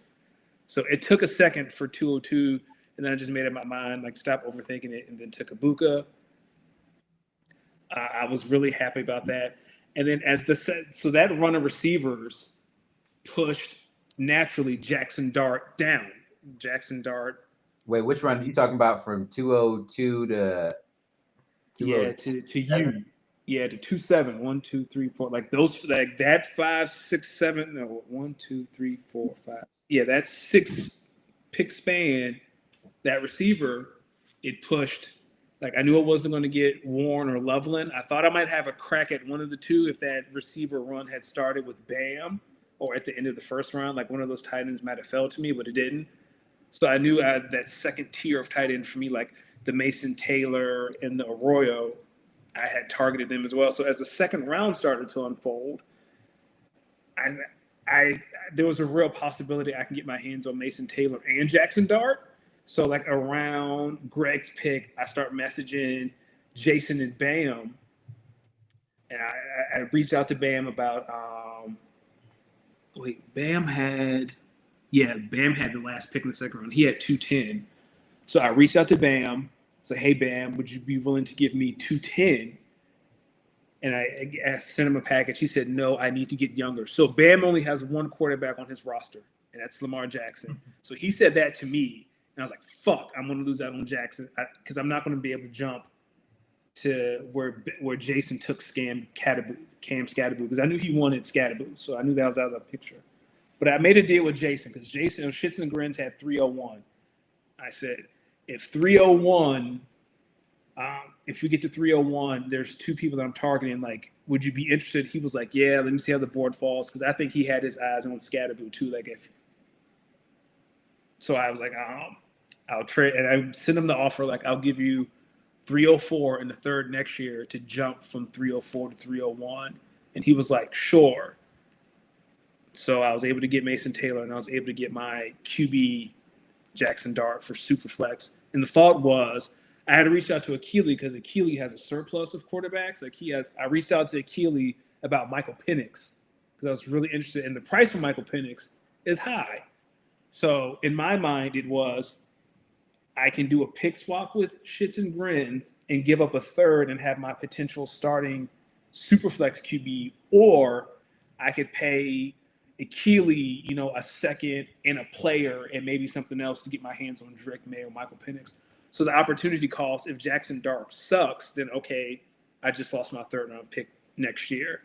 And I still got a chance to get Mason Taylor, who's probably going to start for the Jets, and Justin Fields really loves tight ends. So that was kind of like the logic. My team is full. I think it's a playoff team now. I don't know if it's a contending team, but I'm thrilled with this draft. Like, I was elated on Sunday. You feel like go ahead, Kyle. I just think from the perspective of Dart real quick is you don't really need him to start this year. You've got quarterbacks. Exactly. This is more of a next year thing when it gets to Superflex. So you're really not worried if he spends the whole season. Exactly. That was the thought. Like, I can grab him now for a third next year, or who knows what the board looks like next year. And now I'm, reaching out to Akili, and he's like, the price of the brick has gone up, and now I got to pay a fortune. Which I still might have to, because Jackson might play this year, and he might be ass, but the cost, like I said, the cost is worth it. You said a second, a player. Did you guys have like a concrete offer discussed? No, we at least tell you to say that the offer was instead of actually saying the offer. Let me check our chats. I think we didn't like. He kind of talked about what he was looking for. Like, it was never actually sent offers, but there was I never sent an offer. We just kind of like start flushing out what that could look like for Michael Penix, and he wasn't. So, Keely, you could also tell us the offer in the chat, and we can post it too. Hold on, I'm going through our chats now because we talked for a while about it. While you look for that, D, what were your thoughts on this? Yeah. Are you talking about Danny's picks or my own? Let's get your thoughts on Danny's picks. I liked 102. I was hoping that Danny might go wide receiver, and in hopes that I would be able to maybe have a better chance of getting the Hampton. But no, I think 102 is great. I like Emeka Egbuka at 202. I'm not going to hold you. I thought Danny might actually try to go Matthew Golden or Trey Harris. So the Emeka Egbuka pick, I was not mad at. Jackson Dart, not gonna hold you. When I saw him draft Jackson Dart, I said, "Oh, that brother's starving." I thought that was good value for a first-round quarterback. I mean, this is, to be No, fair, Danny, not. It's. I'm with you, guys. It is good value, but then this is where Penix went. I just kind of remembered his roster, and I was like, that brother, he needed a QB. Yeah, go ahead, bro. That's what I said. Go ahead, bro. Get your QB, brother, man. It's funny because I think Penix was a third rounder too, and I think that's part of why Keely was like, "Well, I'll just take him in the third round. And, don't need him for a year or two." But Kyle, he tried to learn from me because he saw how I got both Bo Nix and JJ McCarthy both in the third round. You know what I mean? Last year, so he's trying to follow because I went to the GMing school of High Road, so he's trying to learn. You know what I mean? I mean, to be fair, I picked up Baker Mayfield on waivers last year. So. Yeah, that's so it's funny. I was about to talk myself into Matthew Golden, but I have been burned by Packers receivers so much the past 2 years. It was definitely like, man, fuck them. I'm not going anywhere. Because Jason texted me and was like, y'all really let Matthew Golden fall like that? And I was like, yes, I'm not touching him. But yeah, it was between Mecca and Trey. Like when a team that never picks wide receivers in the first round picks one in the first round, I don't care if he wears the number 22. He's just good. I just hope that one of these days he changes it from 22 to 82 or straight 2. But that's a conversation for another day. So Danny, I think that like it's really valid to say like this was a difficult decision. I was often talking about whether it was in streams or even in articles after the draft. This range of receiver, wide receiver 3 through wide receiver 7, I thought was one of the hardest spots to rank across the board. I guess maybe I'll give my arguments for it. Enough people have heard me. Achilles heard me ramble about this. Those 5 guys, and I mean it's those 5 guys taken. I'm not counting Jack Besh. He's very clearly, I think, a tier below those guys, even though he's a second rounder as well in the NFL draft. But his production profile is pretty awful. But I guess that's kind of where it starts, because before the draft, Luther Burden was my wide receiver too. He had by far the best production profile of these 5. But I think you can make the argument he also has the worst quarterback of these 5. Right now, Caleb is not as good as Baker Mayfield. He's not as good as Jordan Love. At least maybe that's the Packers' homer. He's maybe equal to Jordan Love.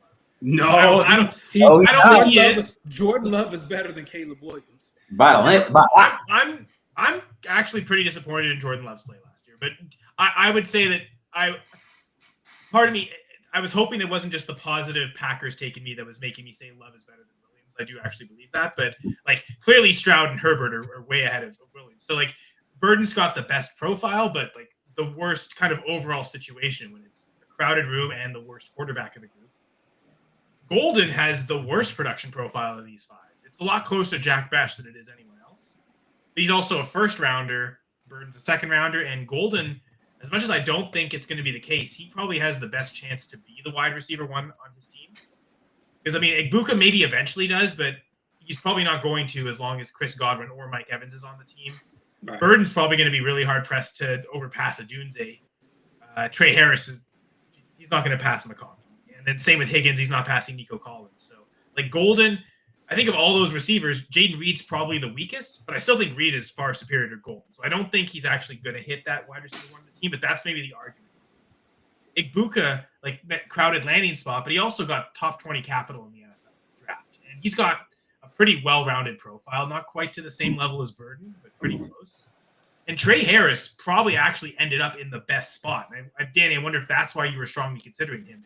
Yeah, it's an easy depth chart to overcome, aside from Ladd McConkey, but they need starting receivers. I mean, right now it's the other 2 starting outside receivers are Mike Williams and Quinn Johnston. So Harris can exceed to that starting role quickly, and he's got Justin Herbert. So like that situation's awesome, but he was taken like 55th overall. So outside the top 50, whereas all the other guys were top 50 picks, I mean top 40 picks.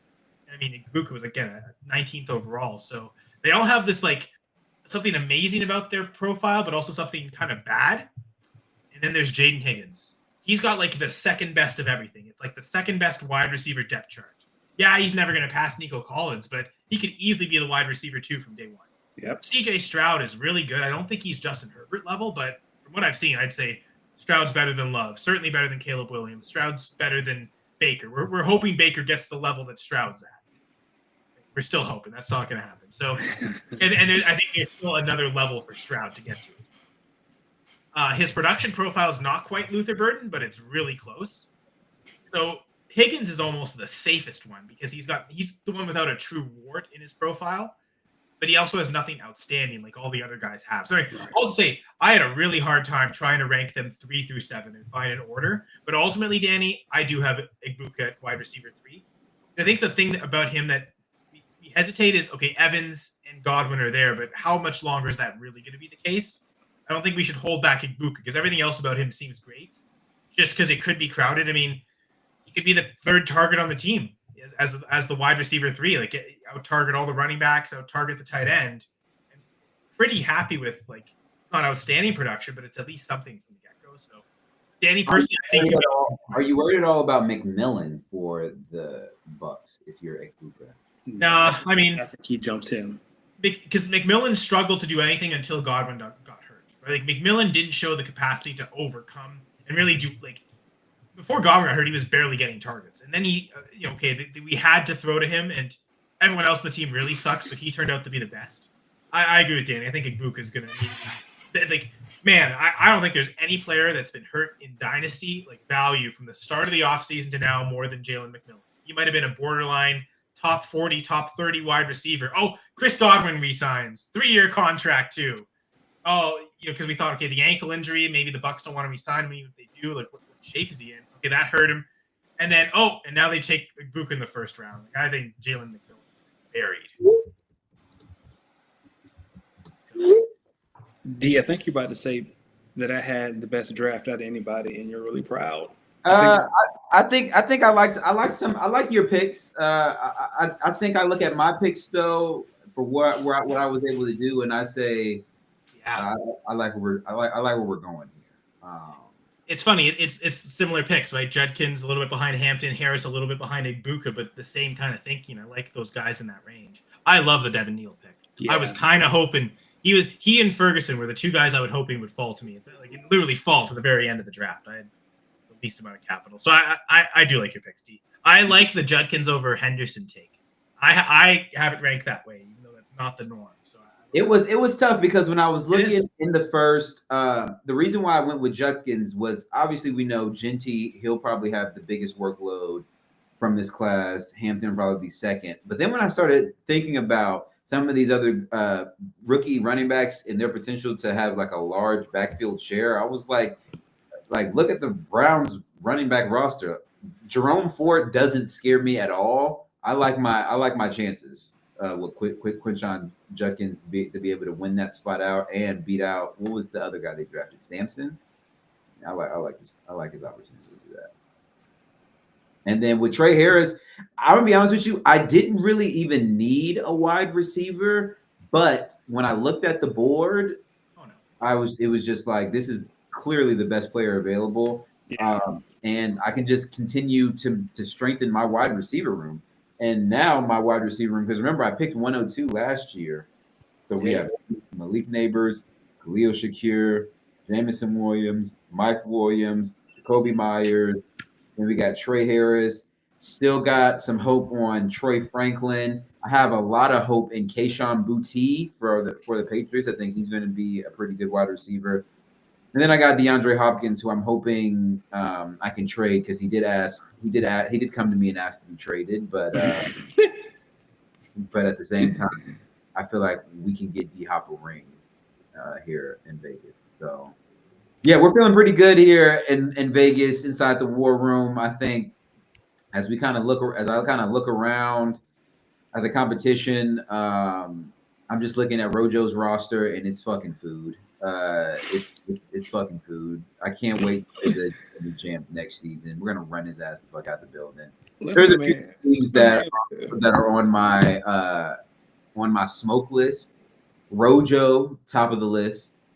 Jason, Shits and Grins, top of the list. We got to run that matchup back again. I don't really like how that matchup. He should have beaten.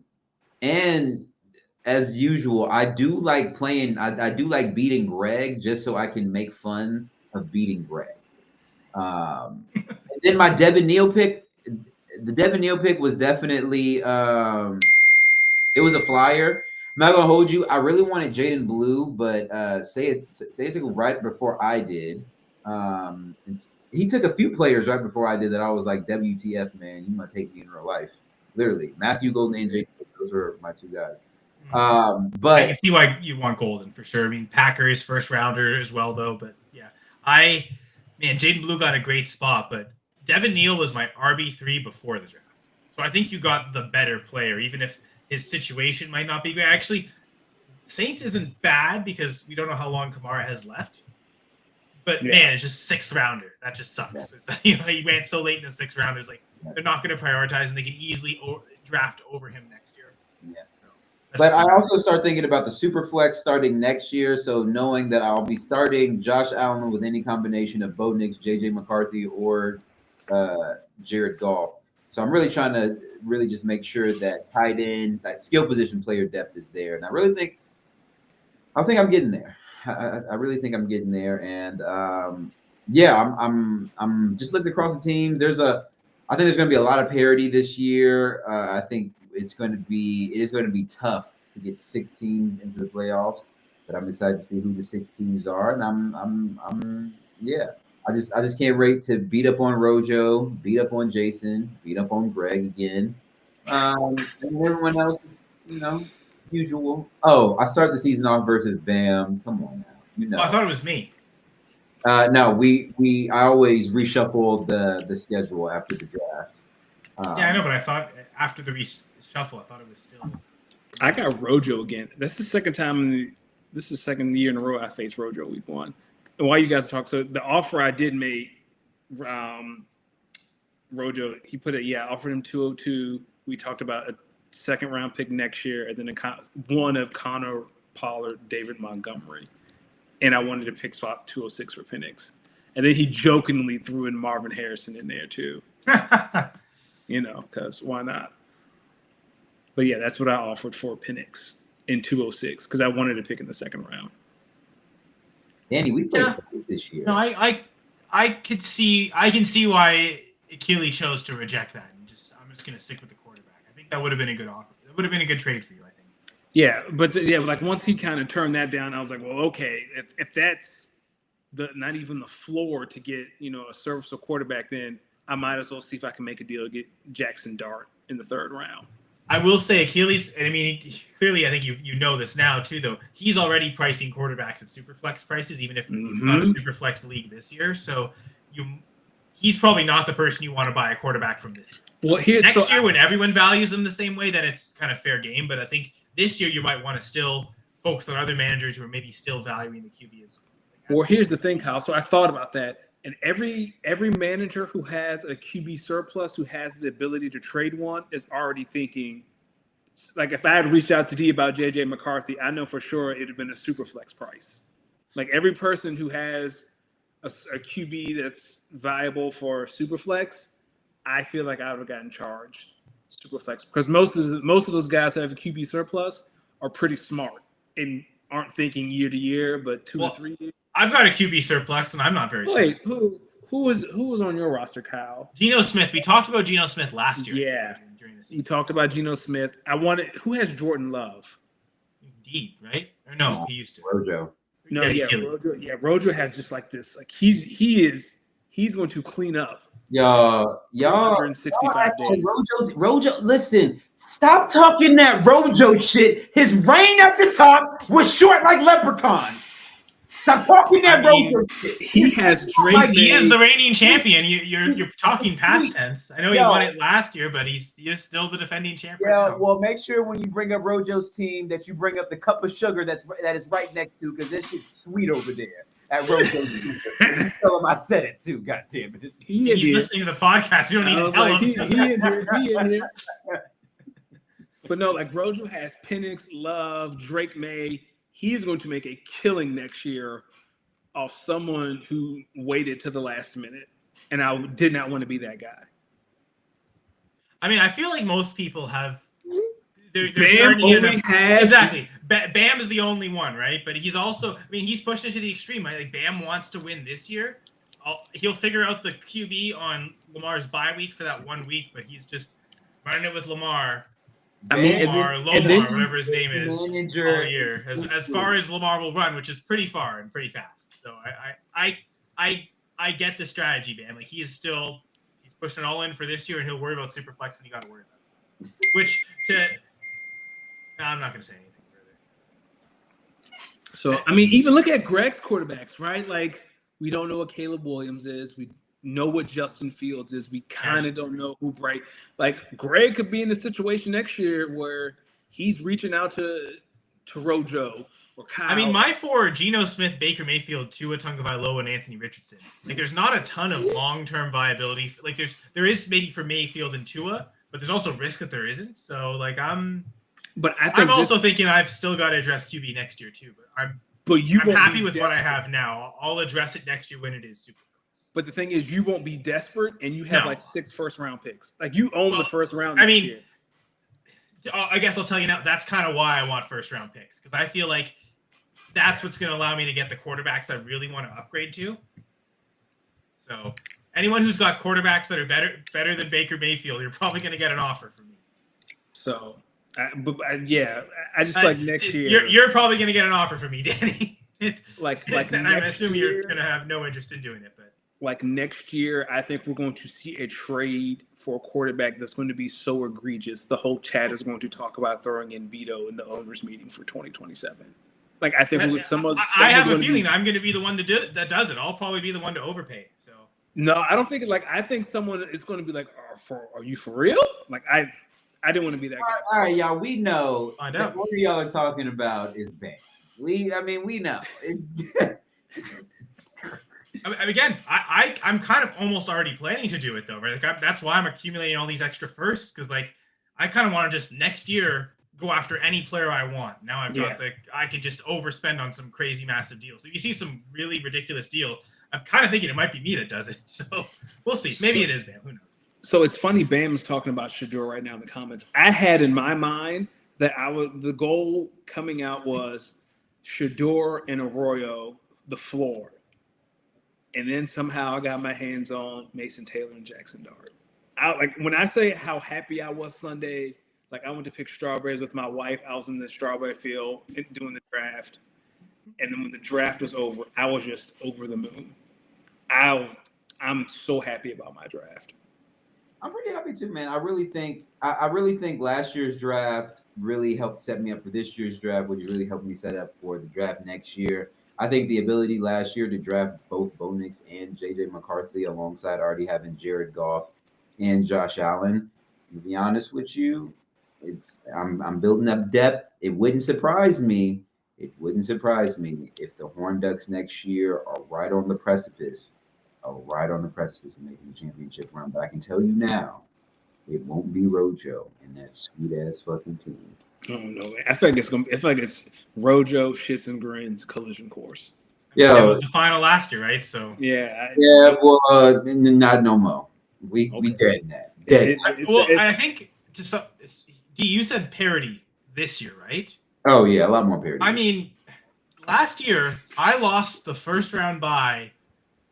I lost out on that first round by 5 total points. We're talking about like over 2,200 points total scored through the season. The top 4 seeds, we all had the same record, but Akili and Jason got the first round bye, and it was by like I think I might have only had maybe 3 or 4 more points than Bam. So like the slimmest of margins last year for the first round bye, and guess what?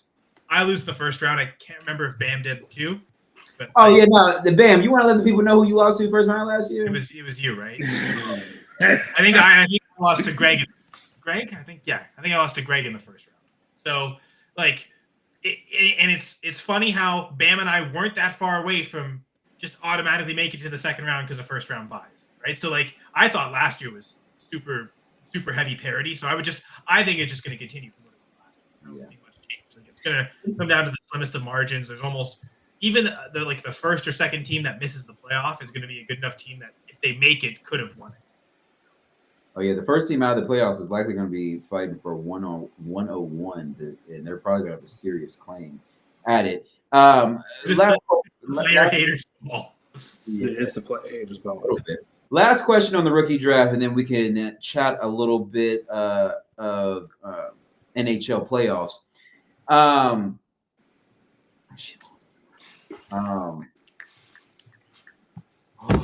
forgot my question. Are there other teams you want to look at too? Like we can isolate kind of any manager and just see.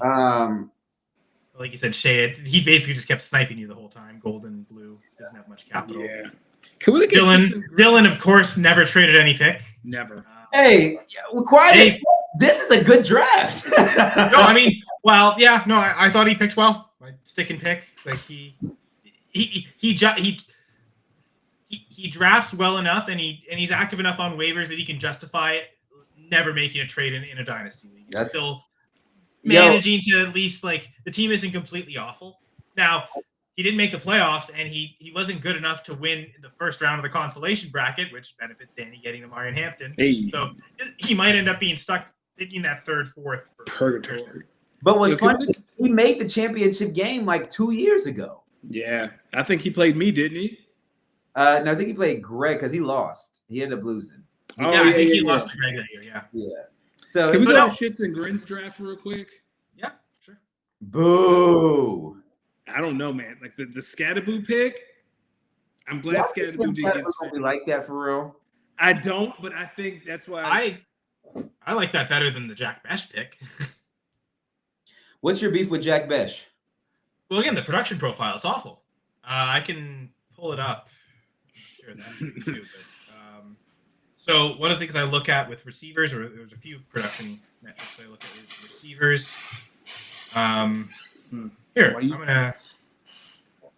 While you do that, Kyle, the chat is. That's what I get. Sugar. The chat was. Oh, did you stop sharing your screen, Kyle? I will temporarily share it back again. So. I got you. Okay, I thought that was me. Nope, totally me. Well, all right, let's look at Jack Besh. Look at these numbers. So his career average dominator rating, which is percentage of teams' yards and touchdowns. His career average was 12.1. Like, look at everyone else in this class. Like, these are all the players right ahead of him. Some guys even drafted later. Like, but you look at those second rounders. This, like, again, 3 through 7 tier. Like, 12.1 is so much further back. Like I mentioned, Luther Burden, 31.7 for this. His production profile is insane. Jack Besh, because he never broke out, right? Like the BOA breakout age at 20% dominator, he never hit it because his career average was 12.1. One of my favorite stats to look at is receiving yards per team pass attempt. I look at a player's career average in college, but then also his single season best. His single season best isn't awful, 2.12. Matthew Golden's single season best. And I don't love the Packers receivers. Like Savion Williams' production profile is awful too. But one, like he barely hit that one receiving yard per team pass attempt for his whole career. We've seen recently these receivers go really early with such awful production profiles, and it doesn't hit. I think of Jalen Polk last year. Like that seemed like a mistake that the Patriots made. We all knew it when it happened. But then but he's a second rounder. We'll talk ourselves into drafting him, and it blows up in our face, and he does nothing. And it's like, well, we should have known because he was awful. Kadarius Toney was a first rounder, and we like. I know some people were saying, shout out to Gerson. I know maybe not your favorite person, D, but I remember Gerson and I did a draft stream together, and that Saturday, as Amon-Ra St. Brown went off the board on the fourth round, day 3, he was saying, "I'm taking Amon-Ra ahead of first rounder Kadarius Toney. I don't care." The production profile, who this player is so much better. And guess what? Gerson was right on that. You took Kadarius Toney ahead of Amon-Ra St. Brown. You strictly just followed first round capital, which I do tend to like to do.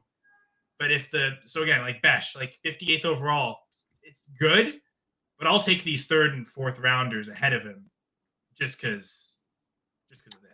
So what's his name? Alec Ayomanor? This guy's a fucking beast. That's the Stanford guy, right? Yeah, exactly. Stanford, right? And part of this 40.1% dominator, Stanford had no one else to throw to. So you're gonna see that in the players whose offenses are like, man, there's so little there. Like they're just gonna get that dominator rating. His receiving yards per team pass attempt career, 2.3. Like it's almost as high as Ted McMillan and Jaden Higgins, 2.5 leading the class. It's just I guess he never really elevated further than that. 2.38 was his single season best. So that's the one area where So essentially, like he was accounting for so much of their yards, but I think that the takeaway was they just didn't throw very much.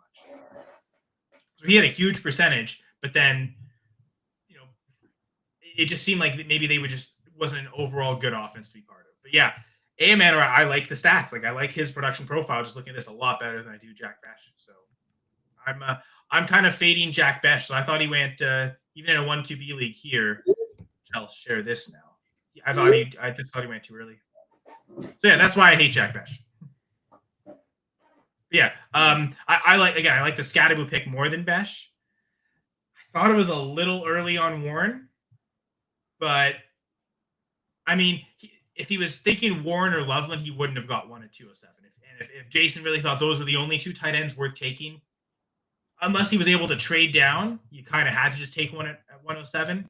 I guess the problem with trading down was that it's NBC 10 that has all these picks, right? So if he was content not taking Warren, I mean, clearly, because he even traded up from the 201 to the 110 to not take a tight end. So NBC 10 probably is really happy the way this went. Like, he got his quarterback. Ted McMillan was the best value there, and then just hammered home 2 running backs. I much as it wasn't my favorite person in this past week, I gotta say, I think he killed it with the draft. I think all 4 of these picks are really smart. Even better than me? Oh, well, the thing, no. I mean, he didn't have the 102 Hampton, though, right? Like, that was a very easy pick. Like, if you're just, flat out taking who got the best draft haul, you're going to make the argument because, like, Greg only got Genty. It's not only did you get Hampton, who's almost as good as Genty, you left with Igbuka as well. And you got a QB in the 3rd round. Like, no, for sure. Like, you probably have the best draft haul. That's all I wanted to hear. Thank you guys for joining the show tonight. I mean, his draft haul was cool. You know who got the worst draft haul, though? It has to be me, right? Because I literally only had 1 pick, and it was the very last pick of the draft. But it's funny. There was a time. Go ahead, Kyle. I'm sorry. I tried to trade up. This 301 pick here, I sent Jason what pick was it? Honestly, I guess it would have been the 310, right? Because, you traded the 306. Right? Is that where you went from? Yeah, I gave him 306 in my 3rd next year to jump. I sent him 310 in my 3rd next year. So okay, your pick was just good enough to make it. I was going to trade up to draft Terrence Ferguson. So he's been my tight end 3 since before the draft, and getting 2nd round capital to the Rams, an offense that has really had good, strong tight end usage. Like that's. You mentioned it, like Fields likes tight ends because we saw him do well with Komet. But man, the Jets tight end has been just this like wasteland. And I think part of that is the coaching staff. It's so tough to get consistent coaching staff with the Jets. Yeah. But like with the Rams, we know McVay, the tight end, whoever's their starting tight end will get targets. They will be featured enough. They'll pass enough as well. And Jake Ferguson's relative athletic score was like 9.32. I think it was the 2nd highest of any tight end this year. So I was instantly like attracted towards him as the tight end 3 just because of that. Then you give me the 2nd round capital with this landing spot, easy. So I thought that was really good value. I would have taken it at the start of the 3rd, and I got him at the end of the 3rd. So kind of happy that he fell to me essentially as the ideal 3rd round pick. I had fun. So I was Kyle. Is funny because I didn't think I was going to get Mason Taylor. So it was I had made in my mind as it went between Arroyo and Ferguson. What are your thoughts on Fannin as a tight end? Oh, I like him too. I think, if we were a 4th round draft, he would have gone. I think I easily have him as the 6th tight end. Huge tier break after that. I think if you're in a 4-round rookie draft, you shouldn't draft the tight end 7. Like, to me, it's after Fannin, it drops off so much that he's like the last tight end worth drafting. So you mentioned you took him in your draft, right, D? Yeah, I took him in my 4 round rookie pick with my 3rd. Yeah, I think he makes sense. Like, I know there's Aronde, I think Gradison. I think he is my tight end 7. I don't love him enough. Like, his RAS score wasn't amazing. And I know, okay, it's the Chargers, it's great, but they do have other options at tight end. Tyler Conklin, Will Dissly. I don't know that he's good enough to overcome them, and it might take a while. So I view Gradson more as like a priority free agent waiver pickup. But yeah, I think Fannin is the last tight end worth drafting. Njoku's contract's just 1 more year. So as early as next year, he could be the starting tight end. Which, who knows who's the quarterback. But he might have that role. So I think be the quarterback. I mean, doesn't Dylan Gabriel have a better shot? Nah. Just as a third rounder in the same draft? And Dylan Gabriel will be playing the flute, telling people where he's going to be drafted. I mean, I'm pretty sure the Browns' 2026 quarterback isn't on the roster right now. Yo, that would be like Hall of Fame hilarious, but I could see it too just because they didn't high draft. Unless Flacco wants to come back, right? Like, is this a, like, in Flacco's mind, is this more than 1 year? I think he's maybe just approaching it as a 1 year thing, and I'm sure so the Browns are. He might want to just retire after this year. But let's say Flacco gets most of the season, he plays well enough that Sanders or anyone else doesn't get on the field. The Browns have no other option. Do they just bring Flacco back again? Keep running it back? Like, let's just try and win as much as we can now. We've got Myles Garrett. We're paying Myles Garrett this much money. Let's try and win with him, right? That's fair. And Flacco's like really cheap way to make it happen because Watson's still under contract next year. And it's still next year costs them more to get rid of them than it does to keep them. So he's like, I think his dead cap next year is like 130 million. So you can't cut him. Like, you can't trade him. You have to keep him on the team.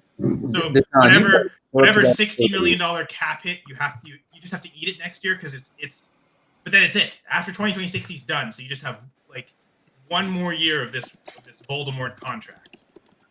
Which again, I've made this joke before, but it's kind of an insult to Voldemort, right? To compare Watson to Voldemort, and yet Voldemort is this like psychopath murdering wizard who's almost kind of a little racist and is like kind of into like supremacy of a certain race. Like, Voldemort's not really that far from Hitler, and yet we're it's an insult to call Watson that. So that's how bad Watson is.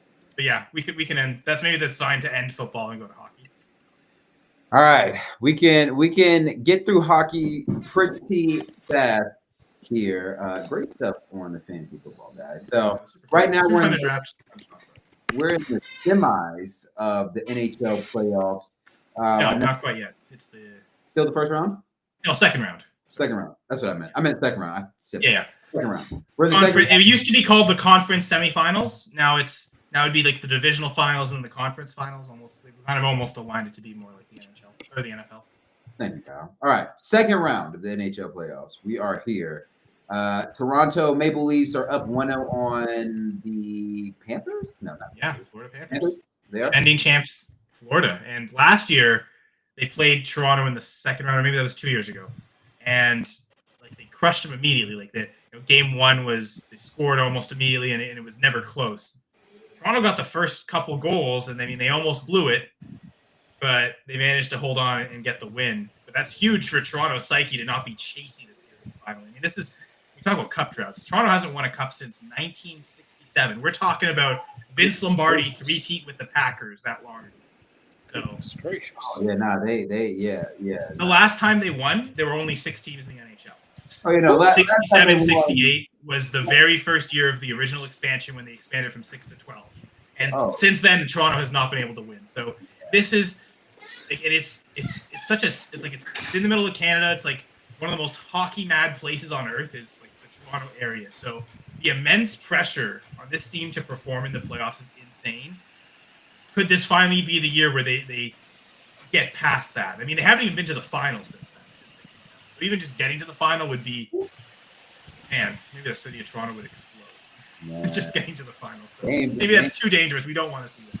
They ain't won since Jim Crow era, so nobody. All right, Kyle, as we kind of wrap up, I need your picks. Jets versus Stars. Who do you think wins and in how many games? So my original bracket, I had the Jets making it all the way to the finals.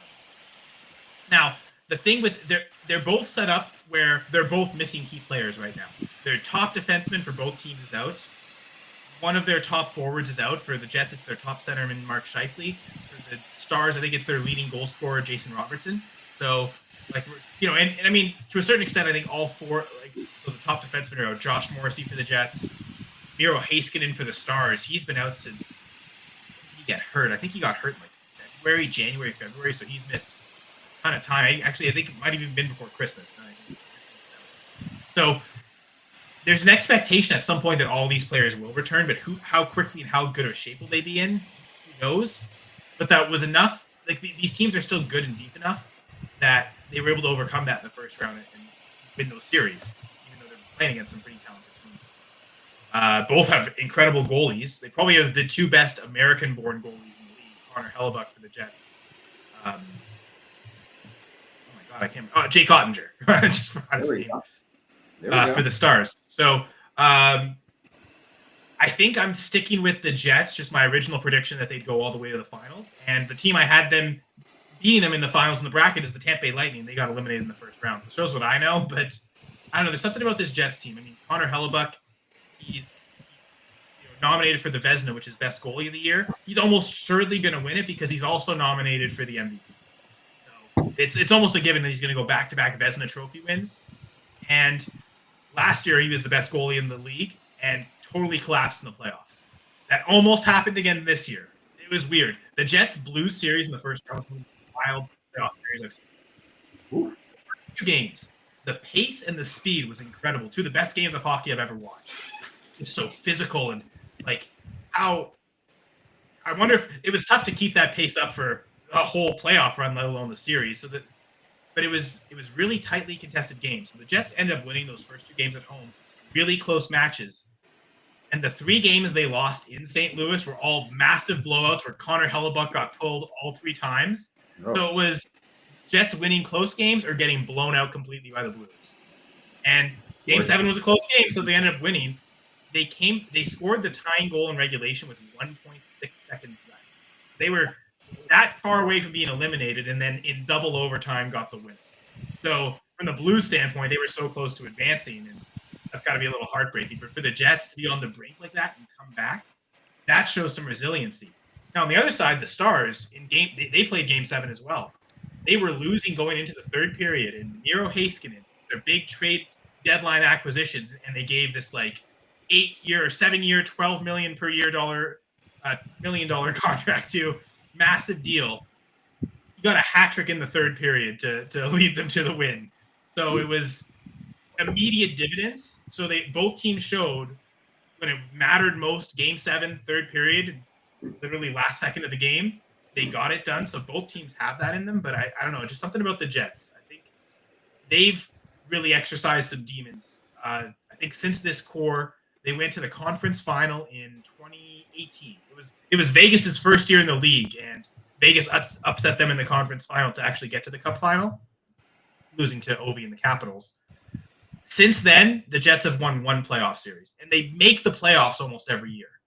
So, I mean, now it's 2 playoff series, right? So that was a big monkey off their back that this core had kind of needed to happen, whereas Dallas has gone on deep playoff runs the last few years. So I feel like for the Jets, exercising those demons, I think, might be the thing that lets them play freer in the future rounds. And I think they can get all the way. I think they can still win it all. You know, when we speak of exercising those demons, I don't mean to. I mean, stepping away from hockey for a second. Let's. There's some demons I want to exercise.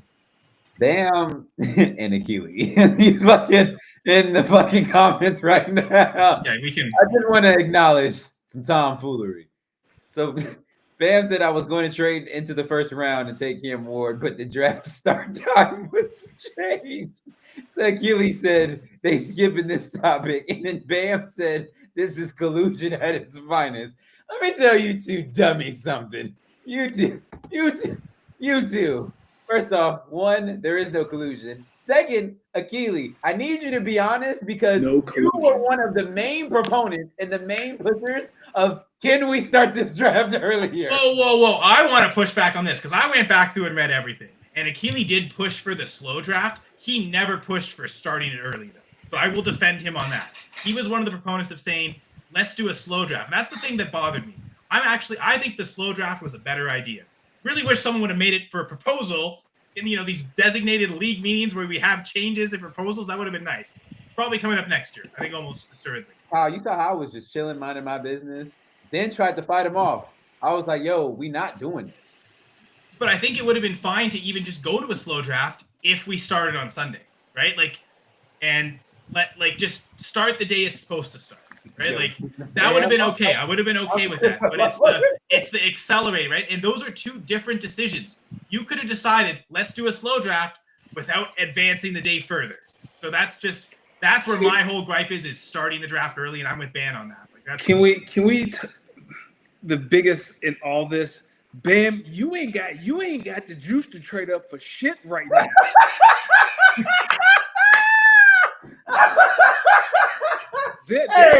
Hey, not only do he not have the juice, he would have got that first round pick and would have picked some bullshit. It would have picked somebody that everyone would have been. Yo, Bam would have got 107 to go back and pick fucking Terry Bradshaw would pick 107. He Talking about would some have drafted Ferguson at 107 when Cal got him at 310. Like, Bam, you didn't have the draft could have started whenever. You didn't have the juice to jump up to grab Cam Ward. For that big man. That's the shit that's getting me right now, brother. You ain't have what it took. You ain't have the facilities for that big man. What would you rather do? Okay. Bye, guys. All right. Oh my God, ladies and gentlemen, it has been a great podcast. We want to give a special thanks to our guy Kyle for coming through, talking some NHL, talking some fantasy, talking some basketball with us. It's been a great day. Listen, make sure you follow the pod, Speak On It _pod across social. Follow Ghost D Mix on Instagram, SoundCloud, Mixcloud. Follow Danny Ocean 41.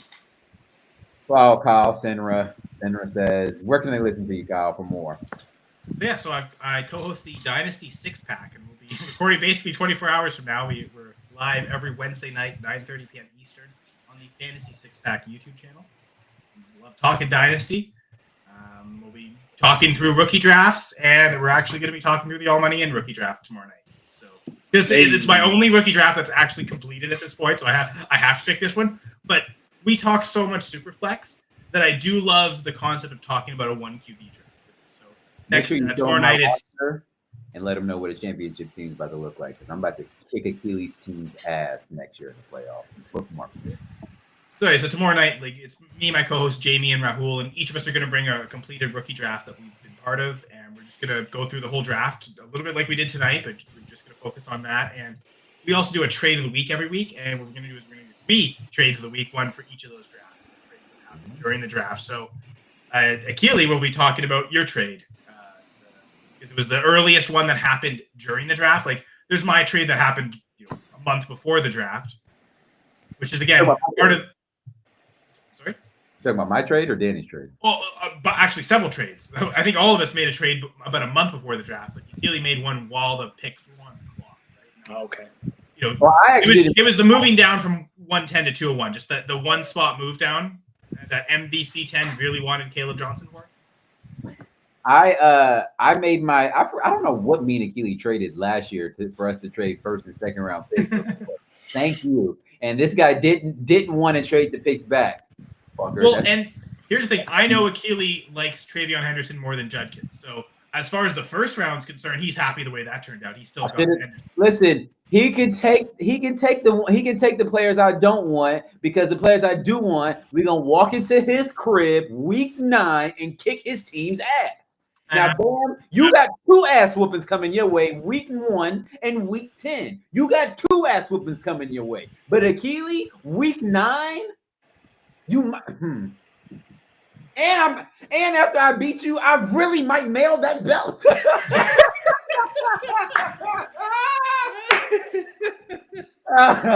As Bam said, Ron Isley's tax returns getting audited this season. We over here chilling.